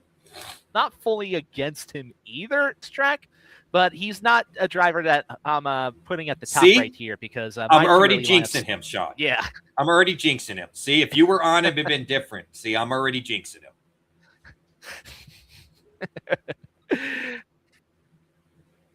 Yeah, I'm fully not sure about Briscoe where it stands yet. He's going to be more of a qualifying dependent play for me. But as for the rest of my 2 early lineups, let me go forth and give the DraftKings one here, which is Ryan Blaney, Carson Hocevar, Zane Smith, Daniel Suarez, Chase Elliott, and Austin Hill. That's who I got for the DraftKings lineup. And for the FanDuel lineup, I have it set as following with Blaney, Hocevar, Zane Smith, Ricky Stenhouse Jr., and then rounding it out with Chase Elliott right there. So I leave some salary on the table on both sites, but I do think in order to really play around with lineups, it's not a bad way to get different this week. So give me those lineups as it stands right there. I did on DraftKings. Yeah. No, Austin Hill. That's going to be Austin Hill. And honestly, you guys especially Sean, Zane Smith. I'm going to have a hard time not getting a lineup with him in on an upper tier contest, to be honest, after our conversation tonight. So Austin Hill, TBD though. But I did Bell, Elliott, Blaney, Bowman. We haven't talked much about him, but Bowman can get it done here. Yeah, and then Suarez and Allmendinger. So that's true. That's a DraftKings lineup you can put together and leave $100 on the table. And then on FanDuel, you can also roll out Reddick and Wallace in the same lineup, and then pair that with Bell, Elliott, and Suarez. So really like that one because I can get 3 top tier guys while evening it out with Suarez and Wallace. Oh yeah, that I kind of like that approach as well too. Because really, when you talk about drivers in the lineup, you want to sometimes avoid the lower tier, and that FanDuel lineup really avoids that one, which I kind of like too. There's a lot of arguments to be made for a few of these guys, like it, especially at this. I would say there's a lot of arguments that can be made for any of these guys, especially the slot machine type mentality this weekend, where I won't be shocked if any combination of the guys we're talking about this weekend is like the premium lineup, and you could cash with any variations that we're kind of discussing here tonight, because all these guys are capable of top 5, top 10 finishes at this type of track. All of them. We've seen Dinger do it. We've seen Austin Dillon do it. Hill maybe not, but we've never really seen him in the opportunity to do it. We have seen him in other Cup opportunities be better than we've expected, right?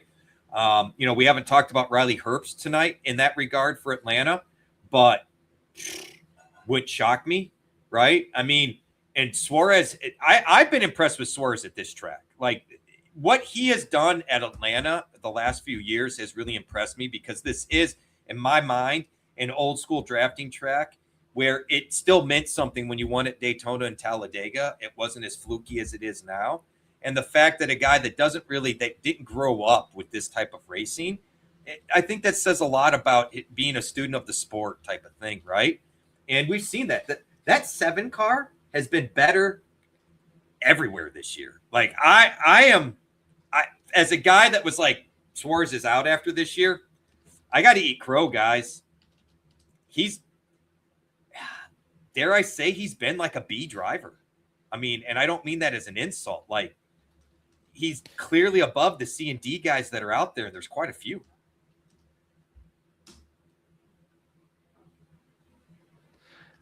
I'm just telling you right now, Rich, but I don't think you're the only one that has to eat that, because I did honestly feel a little bit that way too at the beginning of the season too. So, and I mean, have you come full circle? He's been too, one Sean? of the big surprises, really, of the year.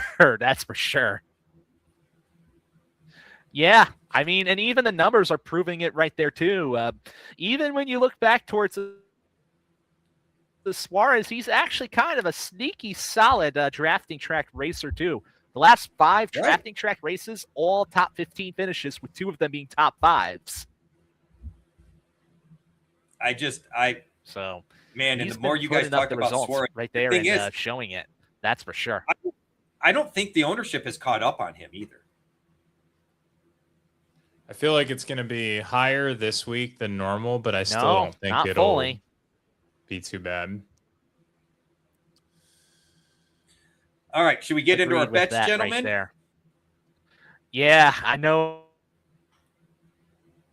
You always get real excited when we talk about betting here, Rich, especially. So let's get right on into it here. Our betting core 4 winners first. Let's go.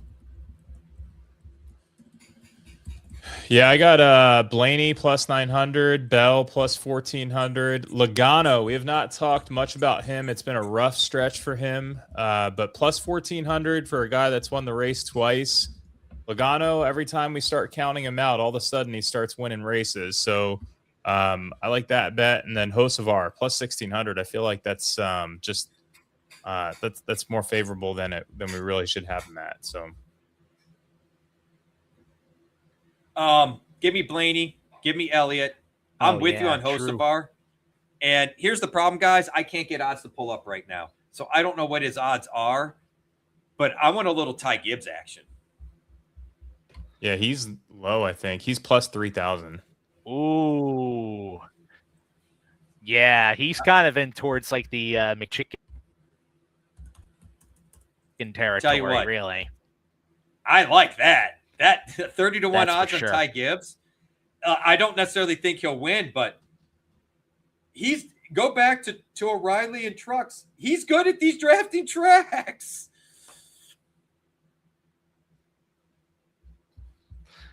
Oh, yeah, that's for sure, too. Woo, you were not wrong about that. Definitely a name to keep an eye on for sure. As far as my core 4 betting winners, I'm kind of a little bit more boring in some ways, because I got the 3 favorites at the top so far with Blaney at plus 900, Reddick at plus 900, and then Chase Elliott at plus 900. But I'm also with both of you on the Carson Hocevar train. Give me Hocevar at 16-1 odds in order to win as well. I guess it's quite telling that we all are in on Blaney and Hocevar in order to compete for the win this week. Not shocked. Yep. I am curious your other bets, Sean. You got a lot of these. Yeah, so there we go. Yeah, I know it's a lot, and in some ways it's a little bit risky to even put this much stake onto it now, but I feel a little bit safer doing this at Atlanta compared to Daytona or Talladega with this. That's for sure. But give me a bunch of top 10s right here with host of our top 10, -120. Austin Cindric at -120. We didn't talk much about him, but he's another driver that I think could also be sneaky enough to get a good result this week. Brad Keselowski, top 10 at -120. Bubba, top 10 at -110. Buescher, -110. Chastain at +115. So I'm kind of with you up there, Mark, earlier when you mentioned about Chastain being a top 10 competitor. That he could certainly get that done. As well as Ricky Stenhouse Jr., he's also at +115. I like that bet right there, too. You got Daniel Suarez for top 10 at +175. And then you got Zane Smith, top 10 at +280. Nice odds right there. But also, I got to throw out Austin Hill top 10 bets at a +380 this week. That's those kind last of juicy three right there that I like. That's what I'm in on. Yeah, right. Those are the ones I'm in on for sure. So, oh yeah, and let me not forget to throw this in too. But my McChicken bet of the week right there too, and yeah, consider this one more point for you considering him this week too. But Zane Smith to win at +6,000, and as a secondary bet, top Ford for him at +2,000 right there. I dig a lot of those. I wish Schwartz was a little more for the top 10. I really like the 2-for-1 or better odds. So I'm going to let you have that one. But give me Austin Hill at +380 and Zane at +280 for top 10s. I can really get behind those. If we come up just a smidge short on those, I'm not going to be too salty because we will, in my opinion, we will for sure have a hunt for top 10 on those if we hit those pre-qualifying.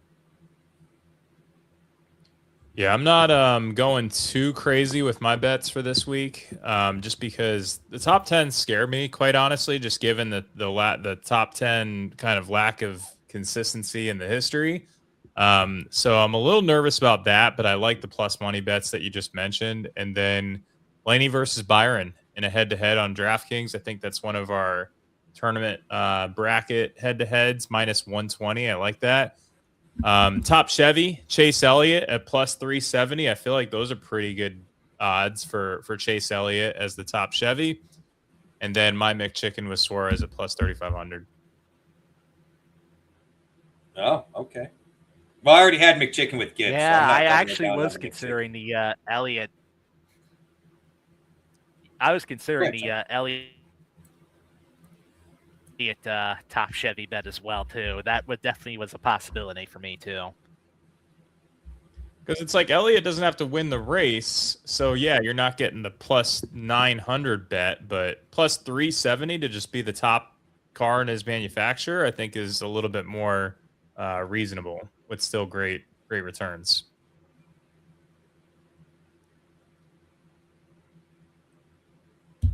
Definitely, for sure. I like to call out over there, and I would be for that. I do like the McChicken call outs you guys have too, so there's that as well. Well, that's all I got on the bets. I am still kind of working out the kinks, if you will, on setting up the live bets or finding them or getting odds. So I'll put that out there. We'll have our typical breakdown this week. Mark will be on the O'Reilly cheat sheet. I'll be on the truck cheat sheet. I will warn everybody, I am scaling back on truck exposure this week.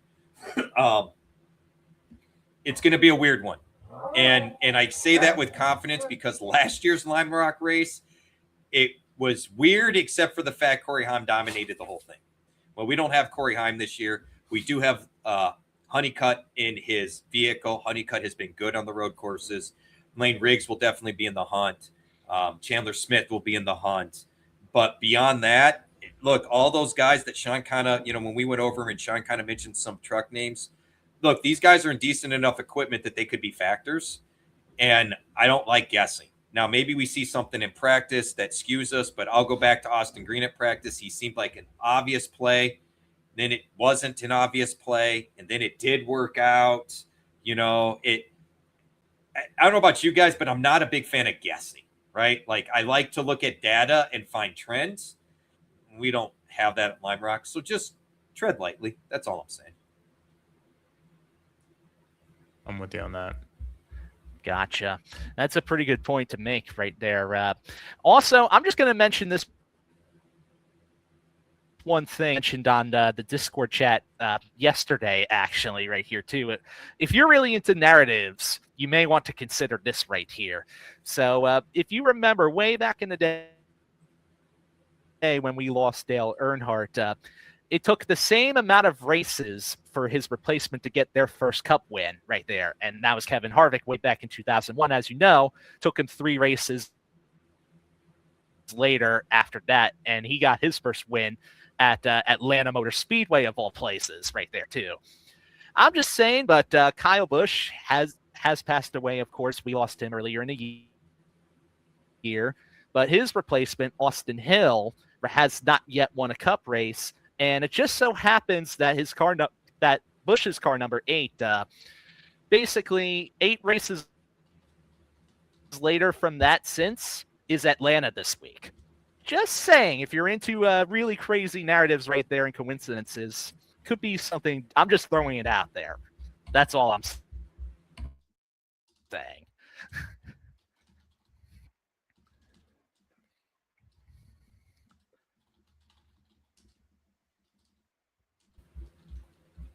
Wow. I had the sneezes there. I hope you guys did not hear that. If you did, I sincerely apologize. I tried to mute because that one hurt. That's all I got for tonight, guys. Do you have any final thoughts? They've got all out. I think that's going to be it this week. All right. Well, Steve, I'll be frank. I like narratives. Narratives in NASCAR seems to work out. Mark kind of said it. They can work out in NASCAR. Narratives work more in NASCAR than any other sport I've ever seen or witnessed, except maybe swimming, but we don't really bet on swimming. So I dig them. I look for the narratives. In fact, shame on us. There was a narrative last week that should have had us doubling down on Sean's take. It was Chase Briscoe's birthday. Oh, a Sandra birthday narrative. Yep. Yeah. So yeah, that's why I say the Austin Hill narrative is one that I think we should not ignore because that's a crazy coincidence. Just so you guys know, the wife pulled up lines for me on Bovada. They're flipped from what you guys are getting domestically. Austin Hill is plus 250 for a top 10, and Zane Smith is plus 300 for a top 10. Shop the odds. Wow. That's weird. The odds. That is weird. Exactly. That is weird. That is weird. The offshore books are apparently buying Sean's narrative on Austin Hill. We've already lost plus 100 points on him if you're betting offshore like I have to do. I thought about that. I thought about reaching out to Sandro going, dude, you let us down. Wow. I guess you're listening. You let us down, Sandro. You let us down. That's what I was going to do. So, but no, I tell you what, maybe we could have Steve blow up Sandro on Discord about it instead. But that's all I got. Hey, on behalf of Fantasy Guru and the Elite Plus Network, thank you all for joining us. I know we went even longer today. I do think there was some great stuff in there. We did have a little bit of technical problems. I think slowed things down a little bit. We'll get those ironed out. Don't you worry. Appreciate you all the chime-ins. Missing out a couple of you. I don't know if our buddy Hunter will be back. We haven't seen William in a little bit, but I know he always catches up. So appreciate you guys. Thank you, Jorge, for joining us. I know Finsty tunes in too, but thank you to everyone at Fantasy Guru. Hey, please check out the Fantasy Guru magazine. I may be selfishly pushing this, but please check that out. You can find it at your local grocery store, bookstore, magazine store, etc. Mark will, like I said, have the continued look. His cheat sheets have been pretty fire. The only time they're not is when I'm all in on him and I give him props and I jinx it. So I will not be doing that anymore. I'm just going to be making my plays off of them, but I'll just throw that out there. I'll have, of course, the truck one going, the overview article tomorrow. Sean will have Cup. Do you have another article this week, Sean? Or is that last week? I'm going to be basically I meant to do it last week, but some things have came up where I just could not get it done. But it'll be done this week instead. I'm going to have a bonus article up later in the week that previews a little bit of the second half of the season and kind of maybe goes over some stuff having to do with some betting futures, because this is not a bad time of the year to start considering it too. So look for that later on this week too. This is the time we can get some long odds on things that seem a lot more lock solid, right? Mark made me hella. I am not shocked, Steve. I am not shocked. He is the DFS Marlin. You guys may be hunting sharks and tuna. Mark is over here pulling up marlin and mounting them on his wall. So we'll continue to ride that trade. What else you got dropping for you, Mark? Honestly, outside of NASCAR, that's been the focus right now. So, but preseason's coming up in a few weeks, about a month from now, and I'm normally dropping some preseason articles and playing some NFL DFS already in August. All right, awesome. I'm going to degenerate this week, Steve. We will cheer you on while you do. Thank you all for joining us. Thank you to fantasyguru.com. Please head over to the website, fantasyguru.com. Check out the subscribe button. If you don't see a package you like, reach out to support at fantasyguru.com. Let them know your price point. Let them know what you're looking for. They'll get you set up. I promise. On behalf of Sean Engel, you can find on X at SeanE247, and Mark Hogan, who you can find on X at DFS_Marlin. I am Rich Maletto. Thank you for joining us. Until next time. Peace.